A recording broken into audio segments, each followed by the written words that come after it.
pagi yang cerah ini nih, kita bisa berkumpul lagi di pagi yang tadi sebenarnya agak-agak mendung sedikit ya, cuman sekarang sudah ada mulai mataharinya nih, yang semoga matahari ini membawa kehangatan dan kesegaran buat diri kita ini ya, buat nerima ilmunya.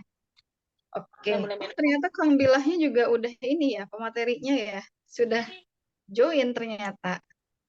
Oke, sebelum kita mulai nih, ibu-ibu ini pada dari mana aja ini?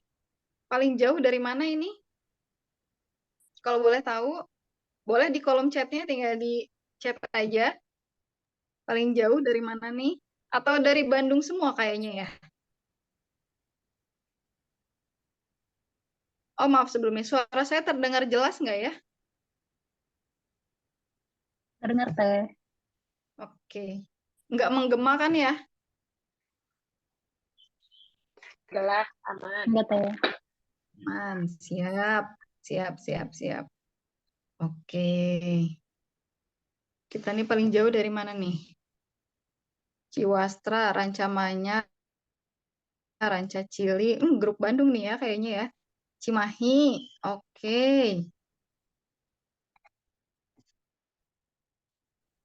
Kayaknya pada Ci depan itu tuh kayaknya Bandung banget lah kayaknya ya. Cicadas, Cimbeleuit, Cilengkrang, Cibenying, Ci mana lagi ya gitu. Oh ini ada Ujung Berung bukan Cijung Berung bukan ya. Oke oke oke mantap mantap nih ibu-ibu hadir. Yang pasti tugas rumahnya ini pasti udah pada beres ya untuk menerima ilmu. Udah tadi sempet dulu beberes pagi-pagi. Rumahnya, anaknya udah di semuanya ya disiap-siapin. Oke, di waktu pagi ini di minggu yang minggu keberapa nih ya? Minggu akhir Januari ya, udah 2024 ternyata. Kita bakal hari ini tuh jadi kita akan ada webinar jelantah. Ini udah sering banget nih kayaknya buat para ibu-ibu yang selalu apa ya bersinggungan dengan minyak jelantah tuh kayaknya udah nggak asing sih. Cuman emangnya benar-benar tahu nggak sih minyak jelantah tuh kayak gimana kan gitu ya. Nah, kadang ya kita sebagai ibu-ibu yang sering berhadapan dengan dapur ya gitu, perangnya di dapur, nggak jauh-jauh deh dari yang namanya minyak kan gitu ya. Minyak yang kadang-kadang dipakai lagi ya, maklumlah namanya juga ya, pengiritan ya namanya juga. Dalam skup rumah tangga diirit-irit itu ya kadang-kadang harus lah ya. Jadi makanya minyaknya sering berganti-ganti. Cuman memang apa sih dampaknya? Apa sih yang salah? Salah nggak sih itu tuh gitu ya? Nah hari ini tuh kita bakal ngebahas tentang minyak jelantah itu sendiri. Nah di sini tuh kita udah kedatangan, insya Allah nanti akan ada dua pembicara ya gitu. Dua pembicara ini kaum Adam ya,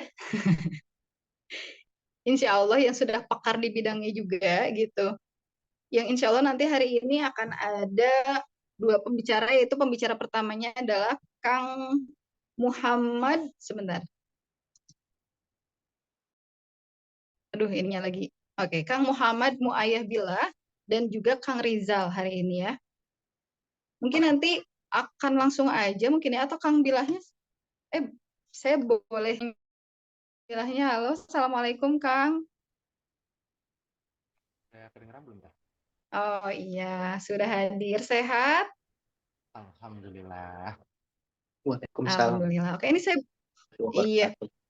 Waalaikumsalam warahmatullahi wabarakatuh. Ini biasa dipanggilnya apa nih? Alhamdulillah aja deh. Kang Bilah aja. Oke, oke, oke. Iya, iya.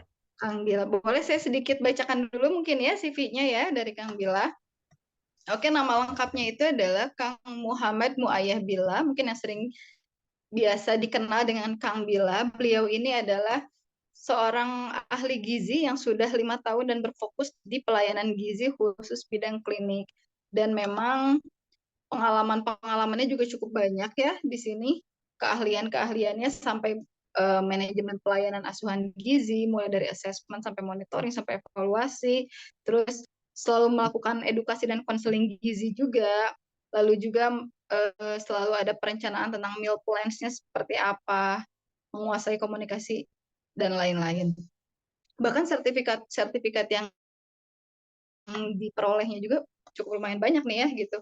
Ada pelatihan NCP Basic di Sukabumi ya, terus ada pelatihan NCP Advance juga, ada pelatihan GMP ISO, pelatihan INCPT-nya juga di Stikes Immanuel ya, itu yang terbarunya. Oke. Bahkan wah banyak sekali nih ya riwayat-riwayatnya. Wah, kegiatan-kegiatannya juga luar biasa.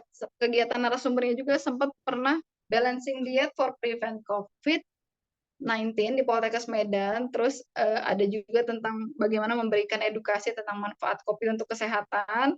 Terus aksi mencegah stunting dengan daun kelor dan juga pemberian susu formula untuk anak. Dan terakhir nih ya, kalau boleh, kuliah pakar critical ill di Muhammadiyah Solo. Wow, banyak sekali ya kegiatan narasumbernya ini.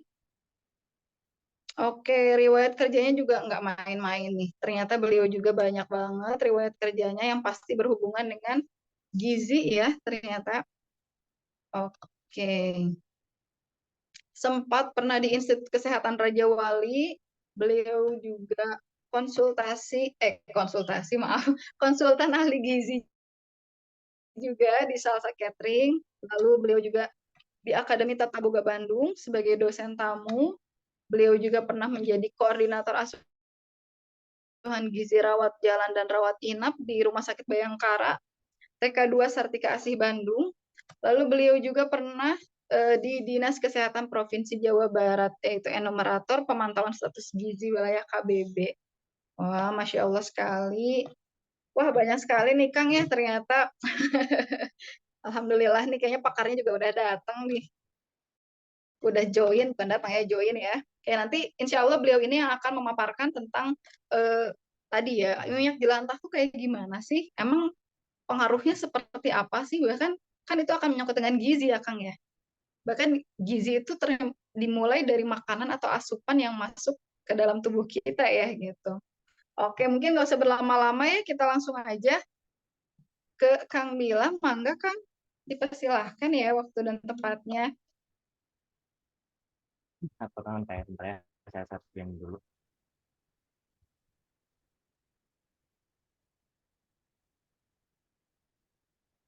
Oke, mangga Kang.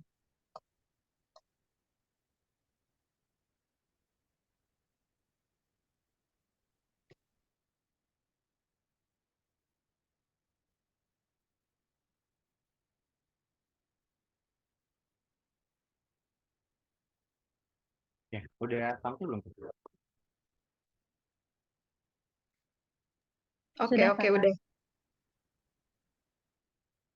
Ya, Assalamualaikum warahmatullahi wabarakatuh. Selamat pagi semuanya. Ini saya berterima kasih sekali sama Teh Atika karena sudah mengundang untuk sharing mungkin ya.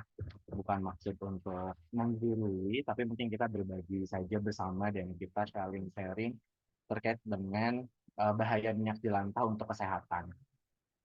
Jadi kemarin saya diminta untuk memaparkan tentang bahaya minyak jelantah ini untuk kesehatan dan sebetulnya mungkin penggunaan minyak ini kayaknya tidak pernah bisa lepas ya dari kehidupan kita sehari-hari. Sebetulnya minyak juga kalau tadi bilangnya untuk gizi menjadi sumber energi dan lain-lain itu memang betul ya Teh karena memang kita sehari-hari memang membutuhkan asupan dan salah satunya juga dari lemak jadi bukan sama sekali tidak boleh memakan makanan sumber lemak gitu tetapi yang harus kita perhatikan adalah berapa banyak yang harus kita konsumsi dan jenis lemaknya yang seperti apa atau jenis minyaknya yang seperti apa gitu karena sesuatu yang berlebihan itu juga tidak baik untuk kesehatan. Nah hari ini mungkin kita diskusi terkait dengan minyak jelantah ini ya yang kayaknya uh, banyak banget sudut di kota Bandung tuh yang penggunaan minyak jelantah baik itu di pinggiran kota maupun tempat-tempat yang dibilang katanya hygiene dan sanitasinya sudah baik. Nanti kita akan diskusi bagaimana jelantah ini bisa mempengaruhi struktur tubuh kita atau bagaimana bisa menjadi sumber penyakit bagi tubuh kita.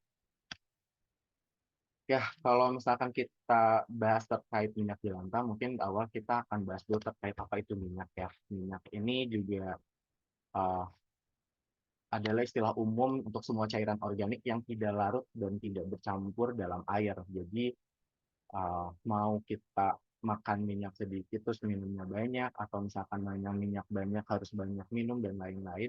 Nah, minyak ini adalah yang tidak bisa larut dalam air. Jadi artinya ketika memang terkonsumsi oleh kita ya dia akan masing-masing gitu, minyak bekerja dengan fungsinya dan air akan bekerja dengan fungsinya. Jadi minyak ini adalah golongan dari triglycerida yang dia bentuknya cair pada suhu ruang, beda dengan lemak. Kalau lemak itu bentuknya padat pada suhu ruang, tapi dua-duanya juga sama, biasanya kita gunakan. Ya seperti kita ketahui ya, kalau minyak sendiri sumbernya banyak ya, dari nabati dan dari hewani. Dari nabati kita biasa gunakan minyak-minyak ini untuk alternatif menggoreng, dari mulai minyak kelapa, minyak zaitun, minyak uh, bunga matahari, minyak kacang tanah, dan lain-lain yang biasanya kita gunakan. Nah, untuk yang dari hewani juga beberapa biasanya kita gunakan, baik itu penggunaan margarin, butter, mentega, dan lain-lain yang memang biasanya ada dalam kehidupan sehari-hari. Oleh ibu-ibu mungkin sering ya menemukan ini di dapur yang memang menjadi sumber pertama untuk mengolah makanan biasanya. Ya, ini adalah struktur kimianya dari minyak atau lemak. Jadi mereka ini memiliki satu ikatan tunggal yang kita bilangnya adalah lemak jenuh. Jadi lemak jenuh ini adalah lemak yang memang ketika dikonsumsi tubuh itu memberikan dampak yang positif. Uh, Ketika memang penggorengan berulang, maka minyak jenuh yang tadinya baik itu jadi minyak yang tidak baik, atau kita bilangnya adalah minyak yang tidak jenuh. Gitu. Kenapa itu bisa terjadi? Karena si ikatan-ikatan yang ada di dalam minyak ini ketika dipanaskan dengan suhu tinggi dan berulang, maka ikatannya akan putus. Ketika ikatannya putus, dia akan mencoba mencari berikatan dengan yang lain, dan bahayanya adalah ketika dipanaskan, mereka akan banyak berikatan dengan kandungan-kandungan zat biji yang tidak diperlukan oleh tubuh. Gitu. Jadi itu yang nantinya akan menyebabkan timbulnya kesakitan pada seseorang.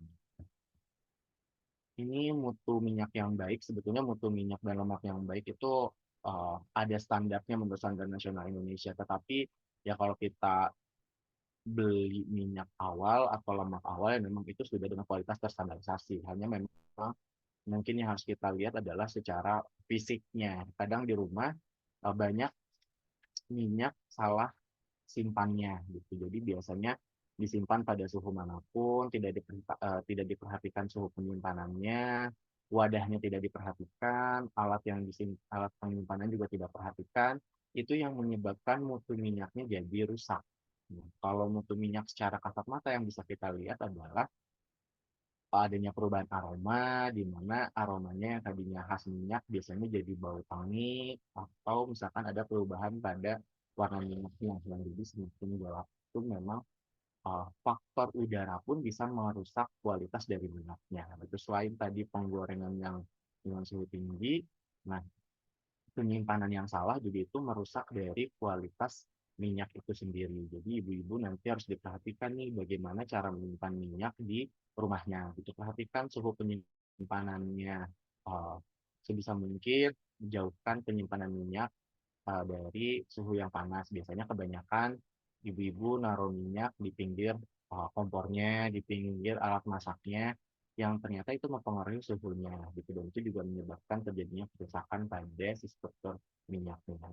Atau minyaknya disimpan di tempat yang terbuka. Nah, itu juga salah satu yang menyebabkan mutu minyak menjadi turun, karena jika minyak disimpan di tempat yang terbuka, maka oksigen yang ada di udara dia akan menyebabkan minyak menjadi cepat rusak, atau kita orang gizi biasanya bilangnya terjadi oksidasi lemak dari oksigen itu sendiri. Dan yang terakhir adalah perhatikan alat penyimpanannya. Itu juga menjadi hal yang penting untuk membuat mutu minyak dan lemak menjadi lebih bisa tahan lama dan kualitasnya jadi tetap baik. Ini Oke, mungkin Kang, punten, Kang. ya, gimana Bu? Suaranya agak Hilang lebih timbul. keras. Mm-mm. Oke. Ya, ini mungkin gorengan ya, dan gorengan kayaknya tiap hari kita semua konsumsi gitu, baik ya kalau ini gorengan yang memang dijual di pinggiran atau memang kita sering konsumsi makanan sehari-hari kayak tahu goreng, tempe goreng, kerupuk, dan lain-lain yang memang menggunakan minyak sebagai bahan utama untuk pengolahannya. Nah, memang penelitian dari Aminato 2010 menyatakan bahwasanya uh, masyarakat Indonesia itu lebih senang dan lebih menyukai untuk konsumsi makanan yang digoreng dibanding yang direbus gitu. Jadi kayaknya memang sudah jadi habit di kita mungkin ya untuk mengkonsumsi makanan-makanan seperti ini. Eh, Mengkonsumsi gorengan sebetulnya tidak terlalu jadi masalah ketika memang konsumsinya tidak melebihi si anjuran makannya. Yang kedua adalah yang jadi masalah penggunaan dari minyak jelantah. Jadi minyak jelantah ini adalah minyak yang mengalami pemanasan berulang kali dan biasanya memang dari perubahan warnanya, dari strukturnya itu sudah bisa terlihat dari di kasat mata kita gitu. Banyak sekali penjual-penjual gorengan di pinggir jalan, mereka sudah menjual makanan gorengan, minyaknya sudah berwarna sampai kehitaman. Nah, warna kehitaman ini yang menjadi penyebab awal terjadinya kesakitan dalam tubuh kita kalau memang kita konsumsi setiap waktu. Nah, anjurannya adalah minyak yang sering kita gunakan menggoreng itu tidak boleh digoreng lebih dari 2 kali dengan suhu tinggi. Tetapi sebuah penelitian menunjukkan minyak yang digoreng lebih dari 100 derajat Celcius lebih dari 4 kali itu memberikan struktur minyaknya yang jadi minyak tidak baik. Jadi ketika dikonsumsi oleh tubuh, dia lebih cepat meningkatkan kesakitan pada seseorang. Jadi makanya mungkin lebih bijak kalau memang kita menggoreng tidak lebih dari 2 kali, karena memang kandungan dari struktur lemaknya, struktur minyaknya itu juga masih baik untuk kesehatan. Nah, ini penggorengan yang berulang itu menyebabkan apa? Yang pertama adalah meningkatkan asam lemak bebas. Jadi asam lemak bebas ini kan tadi ikatan-ikatan dari minyaknya, karena proses pemanasan, ikatannya akan terlepas, maka mereka akan menghasilkan asam lemak bebas yang berkeliaran di dalam makanan. Dan itu menyebabkan bau tengik pada makanan. Jadi biasanya kalau kita menggoreng dengan minyak yang berulang, uh, rasanya lebih bau dibanding dengan minyak yang baru kita gunakan. Yang kedua adalah pasti akan rusak cita rasa makanan. Dan yang terakhir adalah minyak ini adalah salah satu makanan yang memang sumber vitamin juga untuk tubuh. Banyak sekali sana vitamin-vitamin larut lemak yang memang akan dapat dimanfaatkan oleh tubuh. Karena proses pemanasan, maka vitamin-vitamin itu jadinya berkurang sehingga manfaat untuk kesehatannya tidak ada. Nah, ini mungkin intinya ya bahaya terkait eh, minyak jelantah bagi kesehatan.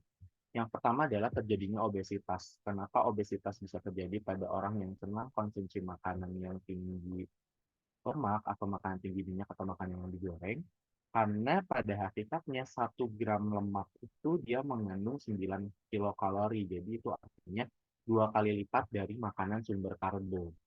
Nah, kalau misalkan orang gizi hitung-hitungan kandungan, uh, dalam 1 sendok makan minyak itu kandungannya sama dengan kita konsumsi nasi kurang lebih 5 sampai 7 sendok atau kurang lebih 50 gram. Jadi artinya kalau kita konsumsi minyak lebih dari 2 sendok, ya anggapannya itu sama aja kayak kita makan nasi 100 gram atau kurang lebih ukuran nasinya cepat saji kayak KFC, McD, nah itu kurang lebih di 100 sampai 150 gram. Jadi dengan sering konsumsi makanan tinggi lemak itu akan cepat meningkatkan berat badan kita gitu. Akan cepat meningkatkan komposisi tubuh. Nah, kapan sih dikatakan obesitas? Kalau di Indonesia, standarnya adalah ketika IMT-nya atau indeks massa tubuhnya lebih dari 27 kg per meter persegi. Ngitungnya gampang untuk melihat IMT kita normal atau tidak. Jadi nanti ibu-ibu semua bisa hitung IMT-nya dengan rumus berat badannya dibagi tinggi badannya dalam meter persegi. Misalkan tinggi berat badan saya misalkan 68 kg, terus tinggi badan saya 100 164. Maka saya tinggal bagi saja 68 dibagi 1,64 dikali 1,64. Atau lebih mudah lagi kita lihat dari berat badan ideal. Jadi menghitung berat badan ideal itu adalah tinggi badan yang di atas 150 dikurangi 100 dikurangi 10%-nya. Jadi kayak misalkan saya tingginya 164, maka 164 dikurangi 164 dikurangi 10%-nya 6,4. Jadi harusnya berat badan idealnya di 58. Kalau memang ada kelebihan sekitar 20-30 badan ideal, maka itu kita sudah termasuk dalam kategori obesitas. Emang obesitas sebahaya apa? Nah, obesitas ini akan sangat berbahaya karena obesitas adalah awal dari berbagai macam jenis penyakit tidak menular. Jadi obesitas adalah awal dari seseorang bisa dengan mudah terkena darah tinggi. Awal dari seseorang bisa dengan mudah terkena eh, jantung. Atau awal dari seseorang lebih mudah terkena diabetes. Jadi makanya pengaturan berat badan menjadi sangat penting untuk kita mengelola agar kita tidak sakit di kemudian hari. Nah, pada gorengan atau makanan yang digoreng berulang, itu terjadi penyerapan minyak lebih besar. Jadi, biasanya itu akan meningkatkan sumber kalorinya, sumber energinya. Ketika energinya meningkat, artinya makanan itu jadi tidak sehat untuk tubuh. Karena penggunaan makanan dengan yang digoreng, penggunaan makanan yang digoreng dan sering serta banyak, itu adalah penyumbang utama lemak dalam tubuh, sehingga lemak-lemak yang harusnya tidak disimpan itu jadi disimpan. Ketika disimpan, maka berat badan akan naik. Setelah berat badan naik, ya mungkin tidak akan langsung 2 atau 3 tahun, tapi biasanya 5-10 tahun kemudian itu mulai muncul penyakit-penyakit yang tadi saya sebutkan. Dan bahkan yang paling parah adalah muncul penyakit kanker. Nah, yang kedua adalah penyakit jantung. Jadi dengan kita sering konsumsi makanan gorengan, apalagi yang digoreng berulang dengan minyak jelantah, itu meningkatkan penyakit jantung. Kenapa? Karena pada minyak yang digoreng berulang, maka asam lemak bebasnya dia akan sangat berkeliaran dengan leluasa dimanapun karena tidak terikat dengan satu sama lain.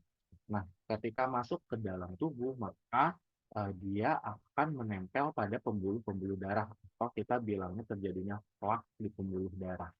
Ketika plak itu menempel, awalnya sedikit, sedikit, lama-lama menjadi banyak dan akhirnya membuat si dinding pembuluh darah jadi tidak elastis. Apa yang terjadi ketika dinding pembuluh tidak elastis? Ketika tidak elastis, maka ketika jantung memompa darah ke seluruh tubuh, si pembuluh darahnya tidak kuat untuk menahan pompa itu. Yang terjadi adalah pecah pembuluh darah. Itu bisa menyebabkan penyakit stroke. Pada penyakit jantung, jantungnya akan capek karena harusnya dia menekan lebih banyak karena adanya plak, jadi jantungnya, jadi darahnya tidak keluar, jadi kayak mampet si pembuluh darahnya. Nah, itu juga akan menyebabkan terjadinya penyakit jantung. Mungkin yang lebih mudah dideteksinya adalah ketika kita periksa kadar profil lipid, jadi periksa kadar LDL, kolesterol total, atau HDL. Nah, itu terjadi peningkatan kolesterol totalnya di atas 200, LDL-nya juga naik di atas 150, atau HDL-nya yang harusnya rendah juga tinggi. Nah, itu sangat berbahaya karena memang nanti menyebabkan penyakit jantung yang memang pengobatannya jadi panjang gitu dan produktivitasnya jadi menurun. Yang terakhir adalah terjadinya kanker. Nah, ini yang sangat sedang ramai dibicarakan karena kanker ini adalah salah satu penyakit yang orang tidak pernah merasakan tanda-tandanya gitu. Tiba-tiba dia sakit, diperiksa baru udah stadium 3, stadium 4 yang memang angka hidupnya jadi sedikit lebih pendek dibanding yang sehat. Nah, kanker ini terjadi gara-gara si asam lemak tadi yang terpecah gara-gara pemanasan dengan suhu tinggi dan berulang, dia akan berikatan dengan oksigen-oksigen yang ada di dalam darah atau dengan yang lain yang menyebabkan terjadinya radikal bebas. Nah, radikal bebas ini yang terproduksi oleh tubuh, dia uh, tidak dapat dipecah sehingga nantinya dia akan menyebabkan beberapa pembengkakan pada organ. Yang pertama adalah hati. Kenapa hati? Karena hati ini adalah tempat pertama untuk memecah lemak-lemak yang kita konsumsi. Nah, ketika memang dia sudah menjadi radikal bebas dan terlalu banyak, maka hati tidak mampu untuk memecah itu semua. Ketika hatinya tidak mampu, maka hatinya mengalami pembengkakan. Pembengkakan hati bisa saja dia merusak dari membran selnya atau retikulum endoplasmanya, bagian-bagian dari selnya, dan itu akan mengacaukan proses oksidasi di dalam tubuh. Jadinya terjadi pembengkakan di dalam hati, bahkan bisa menyebabkan kanker hati. Atau misalnya sebelum nyampe ke hati ini masih di tenggorokan, makanan akan selalu masuk lewat kerongkongan kita, terus nanti akan masuk ke dalam saluran pencernaan. Nah, di kerongkongan ketika memang hasil radikal bebasnya tinggi, maka dia akan tumbuh karsinoma di dalam kerongkongan kita atau kanker leher. Nanti setelah itu kalau memang ternyata tidak tumbuh, itu bisa tumbuh juga di dalam usus kita. Usus kita kan tempat memecah makanan, karena radikal bebas yang terbentuknya banyak, terus tubuh juga tidak mampu menghadang si radikal bebas itu, maka radikal bebas itu menyebabkan kerusakan dari sel-sel yang ada di dalam tubuh, yang nantinya menyebabkan pertumbuhan si sel-sel kanker. Gejalanya nggak pernah disadari, orang-orang tidak pernah menyadari terkena karsinoma. Tiba-tiba daya tahan tubuh menurun, diperiksa, ternyata sudah kanker stadium lanjut. Itu yang menyebabkan dari angka kematian dari kanker menjadi tinggi, karena mereka kedetek sudah dalam uh, harapan hidup yang lebih pendek. Gitu. Nah, terus bagaimana nih biar kita terhindar atau misalnya biar kita tetap sehat meskipun kita mengkonsumsi gorengan? Ya artinya kita harus ikutin anjuran dari pedoman gizi seimbang. Gitu. Pedoman gizi seimbang itu kita batasi konsumsi gula, garam, dan lemak, di mana lemak juga sehari tidak boleh lebih dari 3 sendok makan. Jadi artinya penggunaan makanan yang digorengnya lebih dikurangi dan tingkatkan konsumsi sayur-sayuran serta buah-buahan. Gitu. Nah, kalau memang anjuran di gizi, kita menggunakan isi piring itu di mana sepertiganya adalah isinya sayur-sayuran dan buah-buahan, sepertiganya adalah hewani, dan sepertiganya adalah karbohidrat. Nah, kita mengikuti anjuran itu kita akan terhindar dari penyakit-penyakit yang tadi. Dan penggunaan minyak jelantah ini itu 3 kali lebih berbahaya dibandingkan menggunakan minyak yang biasa untuk terkena penyakit-penyakit yang tadi. Jadi sangat disayangkan sekali karena tadi dibilang, aduh sayangnya minyaknya baru sekali digoreng, aduh sayangnya minyaknya masih baru. Nah, sayang-sayang itu ternyata di kemudian hari malah membuat kita harus mengeluarkan uang lebih banyak karena pengobatan-pengobatan dari tadi kanker, jantung, itu lebih mahal.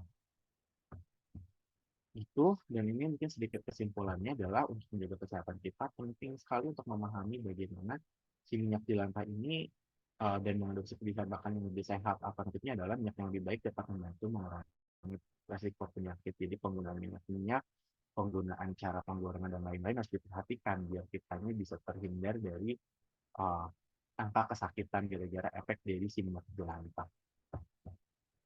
Gitu mungkin Teh dari saya. Oke. Ternyata lumayan juga ya, Kang ya. Lumayan ngeri juga ya. Betul. Kadang memang tapi memang lidah. ya, Iya, kadang lidah manusia tuh pengen yang enak-enaknya aja gitu ya. betul.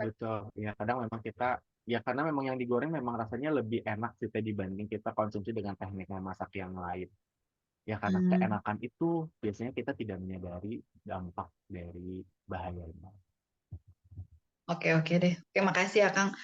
Mungkin kita lanjut dulu nanti ke pembicara kedua ya. Nanti untuk sesi pertanyaan kita diakhirkan aja ya. Oke. Mangga Teh. Ya, terima kasih ya Kang ya untuk penjelasannya. Masya Allah sekali. Tercerahkan nih kita para ibu-ibu ya, para teteh-teteh di sini. Oke. Kita langsung nih ya masuk ke pembicara kedua kita. Di sini akan ada Kang Rizal Muhammad Faisal. Ini udah join juga ya Kang Rizal ya? Halo Kang Rizal. Oke, udah dari tadi. Oh, alhamdulillah sudah menyimak berarti ya. Oke. Sebelumnya saya bacakan CV-nya sebentar ya untuk Kang Rizal.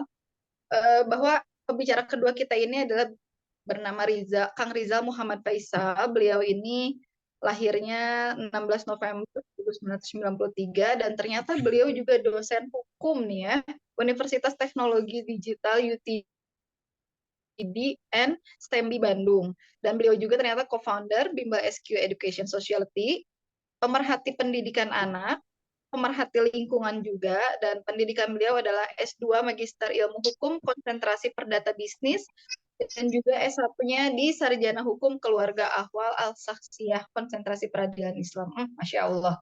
Oke Kang, tidak usah berlama-lama, kayaknya udah panas juga nih ya, untuk mendengarkan lagi nih ilmu tentang minyak jelantah ini yang ternyata benar-benar bikin greng gitu ya. Mangga Kang, langsung aja. Oke, bikin greng, bikin greget ya. Pokoknya. Greget-greget ini. Tahu-tahu bahaya ini jelantah-jelantahan ini tuh ya. Oke. Oke, mungkin saya bisa minta tolong ke admin untuk menampilkan layar presentasinya. Oke, saya coba buka dulu. Terima kasih Teh Tika atas kesempatannya. Bismillahirrahmanirrahim. Assalamualaikum warahmatullahi wabarakatuh. Waalaikumsalam warahmatullahi wabarakatuh. Oke, masih ini ya, masih ada ya, orang masih hidup. Masih hidup. Presentasi saya. Alhamdulillahirabbil alamin. Rabbi shrah li sadri wa yassir li amri wahlul 'uqdatam min lisani yafqahu qawli. Oke. Apa ya? Berbicara tentang minyak disampaikan oleh Kang Bilah ya, narasumber pertama, kita tidak akan mungkin terlepas dari yang namanya minyak. Karena memang tubuh kita sendiri juga, bahkan kulit kita yang kita lihat setiap hari, aduh, ada skincare atau tanda penuaan atau apa bintik, ada spot apa itu sebenarnya kan struktur minyak ya gitu.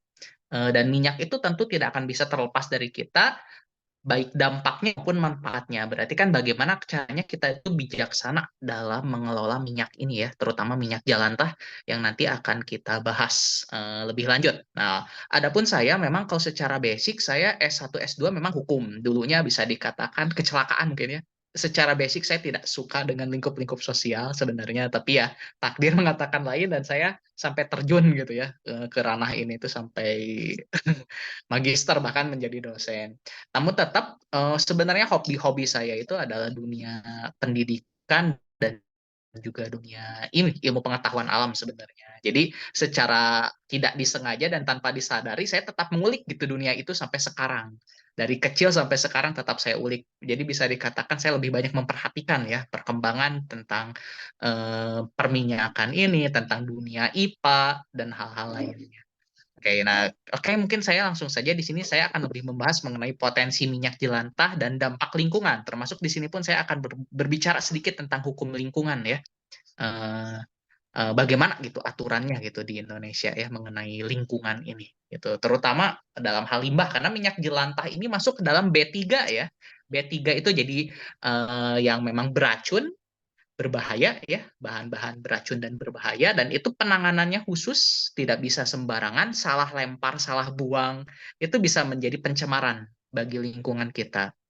Oke, nah minyak jelantah ini juga kita harus kenal ya, sebenarnya jelantah itu berasal dari minyak apa gitu. Nah, jadi kita harus tahu nih, harus kenal dengan jenis minyak-minyak gitu ya di pasaran. Dan semua minyak yang muncul di rak supermarket ini semuanya berpotensi untuk bisa menjadi jelantah. Jadi jelantah itu bukan hanya minyak yang ada di pasar yang eceran, tapi merek terkenal sekalipun kalau misalnya dipakai berulang kali ya, baik yang mahal, baik yang lebih murah, baik yang diskon, itu semuanya berpotensi menjadi jelantah. Kalau dipakai lebih dari 2 kali. Kalau ngomongin ideal ya, sehat itu minyak dipakai lebih dari 2 kali, buang. Buang. Lebih dari 2 kali buang. Jadi maksimal itu 2 kali. Kalau menurut sudut pandang kesehatan. Kalau menurut sudut pandang bisnis, apalagi penjual gorengan, rasanya kalau belum hitam banget kayaknya masih kurang greget gitu ya. Nah gitu. Nah di situ yang menjadi penyebab kesalahan ya, makanya ini penyakit-penyakit yang tadi disebutkan mungkin sama pemapar pertama ya, Kang Bilah. Penyakit-penyakit dulu mungkin disebutnya penyakit-penyakit orang kaya ya. Kalau sekarang mungkin penyakit-penyakit pencinta lemak mungkin ya, yang pencinta lemak, pencinta minyak. Kalau nggak kriuk-kriuk, nggak keres, kremes gitu ya. Kayaknya kurang enak gitu makan itu ya. Nah, itulah memang dunia minyak tuh menyenangkan, tapi salah-salah bisa berbahaya juga. Nah, tentu kita juga harus kenal ya, minyak itu bukan hanya minyak goreng yang kita ada sehari-hari aja. Minyak itu sangat banyak ya. Ada minyak goreng tuh yang kita tiap hari konsumsi itu ya adalah minyak kelapa sawit. Ya, nah minyak namanya itu adalah minyak kelapa sawit. Dan itu banyak sekali ditanam di pulau-pulau di seberang, Sumatera, Kalimantan, makanya hutannya habis itu. Semuanya ditanami oleh minyak kelapa sawit. Kenapa? Karena itu adalah favorit yang membuat makanan menjadi enak. Dan beda juga ya. Saya pernah riset mandiri ya, riset saya sendiri. Saya mencoba semua minyak untuk dimakan. Saya coba ajak juga mama saya, nenek saya dulu untuk merasakan minyak itu.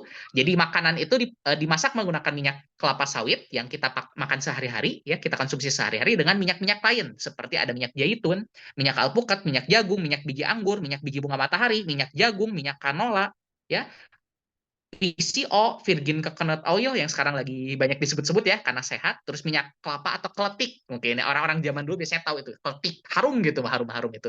Nah, minyak kletik ini adalah minyak kelapa dari santan. Biasanya orang-orang seberang tuh yang sering buat yang kayak gini. Atau orang-orang Garut, orang Tasik itu harum itu. Nanti bisa jadi ada galendo, nah itu adalah minyak yang dipakai orang-orang zaman dulu ya, kalau kletik itu. Saya coba itu semua minyak-minyak ini dan tetap yang paling enak itu adalah minyak kelapa sawit. Rasanya beda. Dan yang kedua adalah minyak kletik. Minyak kletik itu ada aroma-aroma galendo gitunya tuh. Ya, lebih tapi tetap sih minyak kelapa sawit itu yang paling enak gitu rasanya. Dan ya tahu sendiri gitu ya, cuma bisa dipakai 2 kali. Tapi minyak yang lain itu sebenarnya ya, meskipun rasanya nggak seenak minyak kelapa sawit yang kita biasa pakai, yang lain itu jauh lebih sehat, vitaminnya lebih banyak gitu. Yang dibutuhkan oleh tubuh kita itu lebih banyak, apalagi yang memang yang sebagaimana kita tahu ya dalam Al-Qur'an juga watini wa zaitun, demi buah tin dan buah zaitun. Ada apa dengan zaitun? Ternyata penelitian mengatakan zaitun itu adalah minyak terbaik. Dan terbukti juga penelitian tentang perminyakan mengatakan minyak zaitun itu apa ya, memiliki banyak antioksidan dan minyak zaitun ini lebih sehat bahkan dipakai menggoreng lebih dari 9 kali bahkan bisa sampai 10 kali penggorengan itu minyak zaitun itu paling sehat. Nggak rawan oksidasi. Jadi menjadi tengik, menjadi jelantahnya itu sampai lama gitu minyak zaitun tuh. Itu yang paling sehat. Tapi ya memang kalau rasa enak minyak kelapa sawit kalau kata ini mungkin karena kebiasaan juga ya gitu. Nah, tapi kita mengenal ya, ini adalah minyak-minyak yang ada di sekitar kita. Harganya tentu beda. Minyak alpukat tuh yang paling mahal ya, minyak biji anggur juga ada ya, itu biasanya buat salad-salad, tapi itu semua bisa dipakai untuk menggoreng, jadi alternatif selain minyak kelapa sawit. Oke, mungkin selanjutnya layar berikutnya.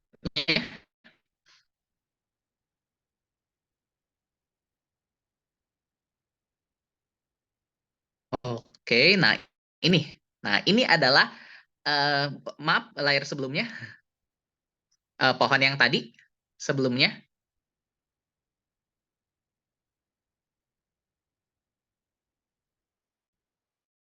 Tadi ya, saya minta dimunculkan ke foto yang sebelumnya dulu. Oke, sebelumnya lagi yang ada pohon. eh, Pohon layar sebelumnya, mohon maaf. Oke, nah ini ya. Nah, ini adalah pohon yang buahnya ya dijadikan minyak dan minyaknya kita pakai goreng setiap hari. Nah, ini adalah pohon dari kelapa sawit yang banyak ditanam di Kalimantan, di Sumatera ya, yang menjadi komoditas paling menguntungkan saat ini. Yang harganya sampai hari ini bisa menembus sampai 14.000 paling murah. 14.000 per liter, luar biasa gitu kemarin ketika minyak lagi mahal-mahalnya sampai menembus 17.000. Bahkan ada 20.000 itu ya seliternya. Nah, inilah buahnya. Buahnya bisa kalian lihat ada warna kehitaman kemerahan itu keunguan. Nah, itulah buahnya yang kita nanti taunya itu adalah udah jadi minyak gorengnya ya. Nah, ini masuk ke dalam tanaman palem-paleman, palm oil, masih satu keluarga juga dengan kurma. dengan pohon kelapa, jadi keluarga pohon palem-paleman gitu ya, kalau secara lingkungan tuh orang mengetahuinya.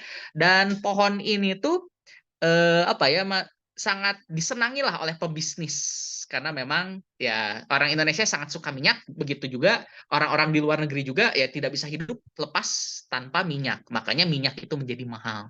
Dan ini pun menjadi alternatif bahkan menjadi biosolar ya, dan juga berbagai macam minyak-minyak lainnya itu ya yang sekarang harganya mahal. Ini tuh bisa menjadi alternatifnya nih pohon ini tuh, makanya banyak ditanam dan otomatis juga menggunduli hutan-hutan di Sumatera dan Kalimantan karena ditebang semuanya dijadikan pohon ini dan otomatis merusak lingkungan juga sebenarnya. Oke, layar berikutnya bisa ke slide berikutnya.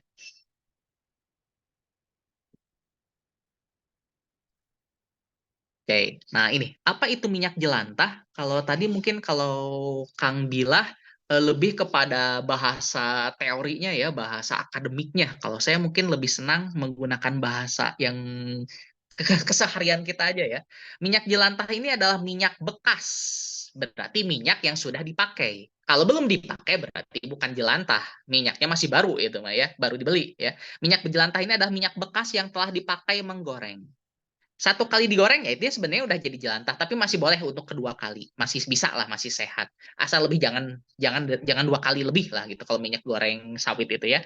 Kayak minyak jelantah ini adalah minyak bekas yang telah dipakai menggoreng.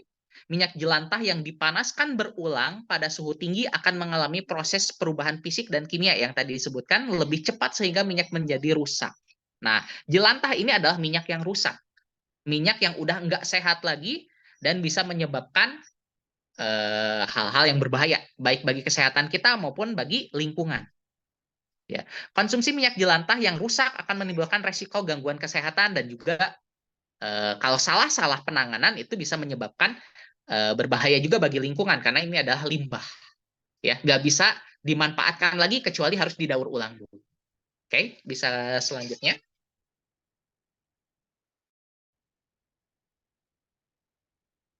Oke, berbicara tentang minyak jelantah, ini dari zaman dulu pun, apalagi kalau kita lihat ya di gorengan, bala-bala, bisa disebut bantu nyebutin nih goreng apa gorengan-gorengan yang greget gitu apa aja kira-kira?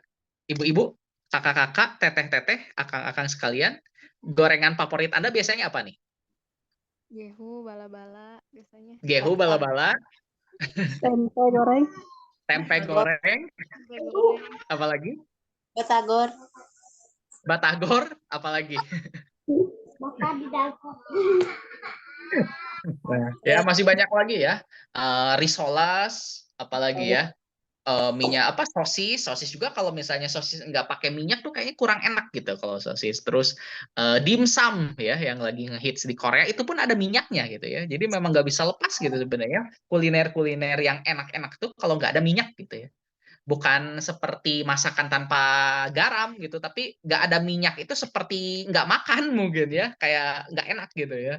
Gitu. Nah, inilah yang menyebabkan munculnya banyak jelantah di sekitar kita ya. Nah, sebelum ke situ mungkin saya akan berbicara tentang apa sih ciri-cirinya dari minyak jelantah. Nah, ciri-ciri minyak jelantah ini jelas orang yang awam pun mungkin udah tahu ya. Minyak jelantah itu pertama lebih kental, baunya tengik, nggak enak baunya juga ya. Dan apa ya namanya tuh istilahnya warnanya menggelap, jadi gelap. Biasanya kan minyak goreng yang baru beli itu kan warnanya oranye, kuning, tergantung teknik penyaringan atau kualitas minyaknya sendiri yang dibuat oleh pabrik ya. Nah, itu kalau setelah dipakai itu pasti akan berubah. Dan ketika sudah mulai berubah warna kehitaman, nah itu udah gak layak pakai. Apalagi sampai benar-benar hitam, udah hitam terus diolah, dipakai sampai saat ya kalau orang Sunda itu biasanya kayak gitu tuh. Biar apa ya, apalagi industri-industri yang berbau minyak kalau sering-sering ganti minyak rugi ya bisnisnya. Nah, akhirnya dipakai terus sampai saat. Nah, itu yang bahaya. Yang bisa menyebabkan berbagai macam hal-hal yang tidak diinginkan ya. Bisa slide berikutnya. Oke, minyak jelantah ya. Nah, ini mungkin tadi sudah ya, dampak kesehatannya, tekanan darah tinggi, obesitas, penyakit jantung koroner, stroke, bahkan kanker. Yang paling ringan apa? Yang paling ringan itu adalah radang tenggorokan. Mungkin istilah yang nggak aneh ya. nggak enak tenggorokan gitu, tenggorokannya radang ya, radang tenggorokan. Atau amandel, kalau anak yang punya anak bayi itu sangat beresiko gitu. Termasuk ini pengalaman Rizal pribadi dulu ketika masih kecil, ya bisa dikatakan dulu dibesarkan tanpa pengetahuan mungkin ya dari orang tua. Jadi minyak jelantah itu dikoleksi. Jadi banyak banget itu kotak-kotak jelantah karena memang sayang ya, baru sekali pakai buang. Akhirnya dikoleksi itu dulu ya, ketidaktahuan dan kebodohan gitu dulu ya. Hingga akhirnya apa? Saya amandel karena memang apa sangat suka dengan gorengan-gorengan dan jelantah-jelantah, bahkan beli-beli juga kan kalau zaman dulu tuh di tukang gorengan-gorengan tuh kan sampai hitam, kalau belum hitam tuh bahkan nggak dibuang, bahkan ada yang terus dipakai sampai benar-benar itu tuh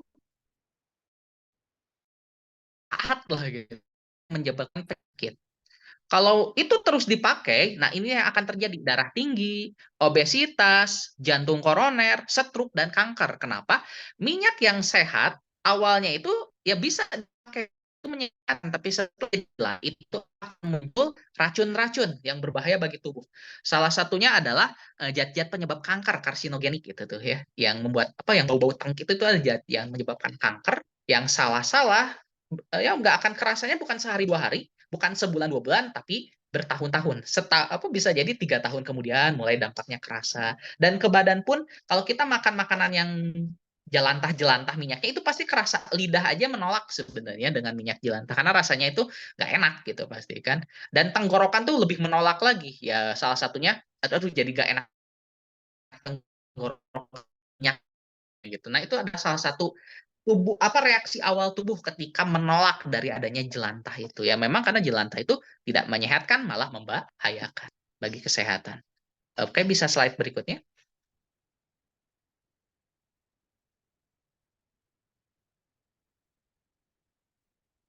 Oke, bisa slide berikutnya. Oke, nah ini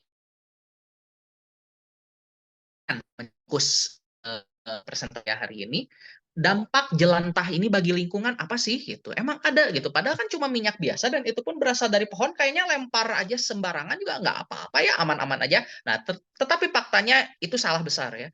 Jelantah ini kalau salah-salah buang, salah-salah penanganan, ini bisa merusak ekosistem. Dibuang sembarangan ke tanah, ini akan menyebabkan tanah menjadi tidak subur.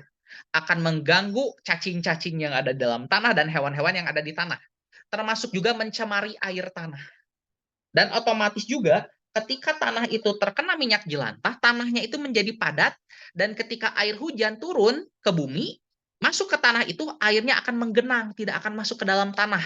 Kalau kata pelajaran SD mah tidak akan terjadi sistem kapilaritas yang air masuk ke pori-pori tanah, itu nggak akan terjadi. Kenapa? Air dan minyak itu musuhan, mau gabung. Otomatis minyak ada di atasnya, air tuh gak bisa masuk gitu ke tanah. Akhirnya apa? Salah satu penyebab dari banjir. Membuang jelantah ke tanah. Ah, ya udah jangan ke tanah, buangnya ke sungai aja. Itu juga jadi masalah, merusak ekosistem air. Jelantah yang dibuang sembarangan ke sungai, ke selokan, itu akan mengganggu hidup ikan-ikan. Termasuk juga cacing-cacing yang ada di ini ya, yang ada di sungai, yang ada di selokan. Pokoknya ekosistem selokan, ekosistem sungai itu pasti akan terganggu, menjadi tercemar. Plankton-plankton akan mati. Plankton mati, otomatis airnya nggak ada oksigen. Air nggak ada oksigen, ikan akan mati. Ikan juga makan plankton, planktonnya pada mati, ikannya pun ikutan mati.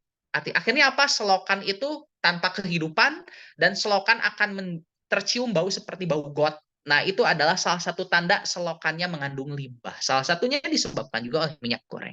Bau-bau aroma dari selokan, dari sungai yang tidak enak itu disebabkan oleh limbah. Ya, nah kalau sudah seperti itu, lumayan itu memperbaikinya, dan napas kita juga akhirnya yang akan menjadi terganggu. Gangguan pernapasan itu juga bisa menjadi sebabnya nanti ke depannya. Ya, jadi ekosistem air terganggu, ke tanah juga menurunkan kesuburan tanah dan membuat jadi banjir, salah-salah ya.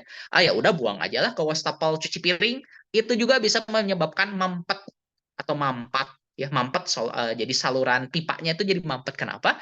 Karena sistem apa ya, minyak goreng itu katanya, kata peneliti-peneliti itu sifatnya itu lengket seperti lem kalau terkena dengan sisa-sisa makanan yang lain. Akhirnya apa? Membuat saluran menjadi buntu atau mampet. Kalau udah gitu harus panggil tukang, uang lagi yang harus keluar gitu kan. tadinya itu gak mau pusing, gak mau ribet, akhirnya malah nambah duit gitu. Nah, jadi harus dipertimbangkan dengan matang ketika kita mau menggunakan atau membuang jelantah ini. Jadi gak bisa sembarang ya.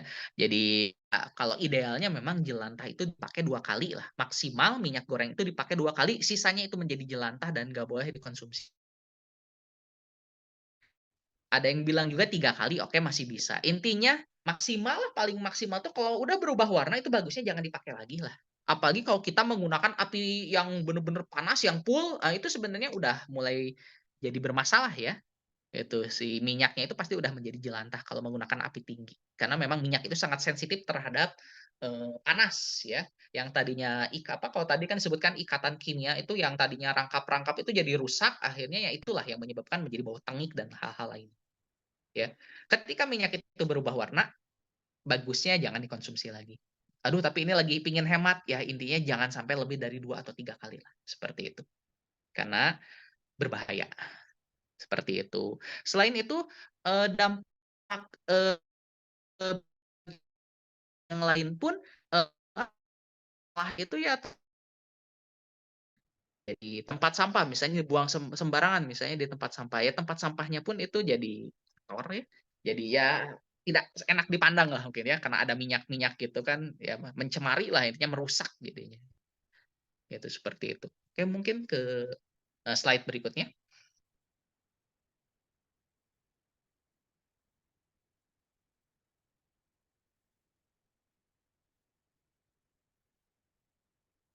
Oke, nah ini penting kalau Muslim ya, Muslim itu kan sebenarnya kan kita tahu sendiri ya, kita tidak bisa hidup kalau tidak memang mengolah sesuatu itu dan akhirnya menghasilkan limbah. Tapi tanpa sadar itu akhirnya membuat kerusakan, termasuk dari minyak goreng bahkan yang kita makan sehari-hari, yang mungkin tidak kita sadari. Kalau Al-Quran itu mengatakan telah tampak kerusakan di darat dan di laut disebabkan perbuatan tangan manusia. Allah menghendaki agar mereka merasakan sebagian dari akibat perbuatan mereka dan agar mereka kembali ke jalan yang benar. Nah, jadi ya mungkin sekarang merasakan ya Kota Bandung harudang pisan, luar biasa harudangnya, air sekarang lebih susah, banyak kekeringan, terus hujan ya hujan, kering ya iya, tepararuguh lah. Nah, ini adalah sebab dari apa? Sebab dari ya perbuatan tangan manusia itu sendiri gitu. Kerusakan-kerusakan salah satunya yang paling sederhana adalah dengan membuang minyak goreng sembarangan. Nah, ini ya salah satu dari yang membuat kerusakan. Nah, minyak goreng dibuang sembarangan itu mencemari lingkungan, membuat tanah tidak subur, akhirnya sayur-sayuran jadi mahal, jadi susah. Air hujan, banyak hujan tapi tanah tetap kering. Nah, inilah menyebabkan dari apa yang kita lakukan. Nah, kita itu kembali ke jalan yang benar. Berarti apa? Ya jangan sampai diulangi lagi hal yang seperti itu dan kita memperbaiki diri. Nah, jadi penting di sini adalah memperbaiki diri. Ketika memang kita sudah tahu kalau jelantah itu berbahaya, jelantah itu membahayakan, ya berarti jangan dibuang sembarangan, berarti harus dikelola dengan baik, ya. Oke, bisa ke slide berikutnya.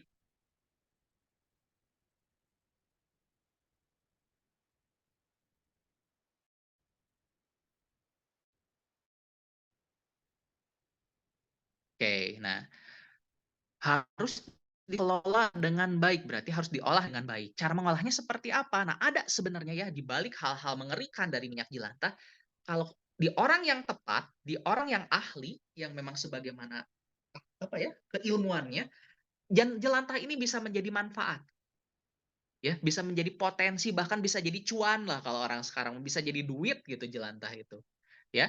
Nah jelantah ini potensi yang sangat luar biasa, ya. Pertama, minyak jelantah ini bisa ganti apa penelitian terbaru yang pernah saya baca, jelantah ini bisa menjadi bensin diolah jika diolah dengan benar. Ya, makanya jelantah itu udah mulai dilirik gitu ya sekarang itu ya. Terus ketika jelantah ini diolah, maka ini bisa menghindarkan dari konversi lahan sebesar 939 sampai 1.480.000 hektar hutan-hutan yang ada di Sumatera, Kalimantan, yang memang sebagaimana kita harus tahu hari ini, Sumatera dan Kalimantan itu sudah gundul, semuanya diubah menjadi minyak kelapa sawit. Untuk minyak, semuanya diubah menjadi pohon-pohon kelapa sawit. Dan itu menyumbangkan emisi gangguan dampak lingkungan yang sangat luar biasa. Nah, ketika akan menghindarkan dari kerusakan lingkungan, pembabatan hutan yang lebih parah.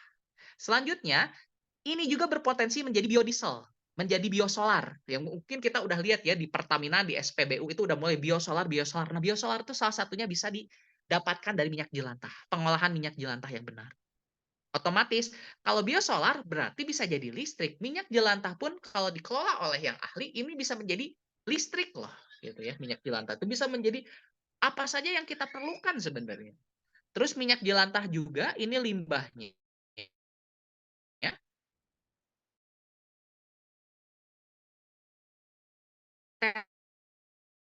juga berbagai macam hal kan oleh kita sehari banyak lagi ini manfaat dari minyak jelantah ya. Tapi salah penanganan limbah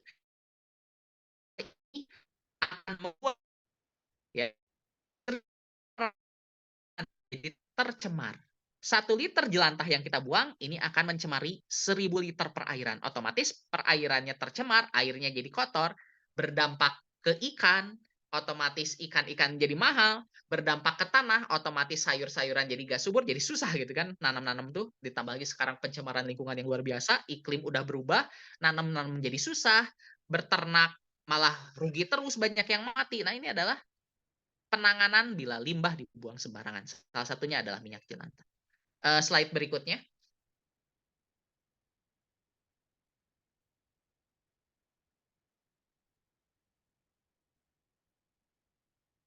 Oke. Limbah berkah, limbah jelantah.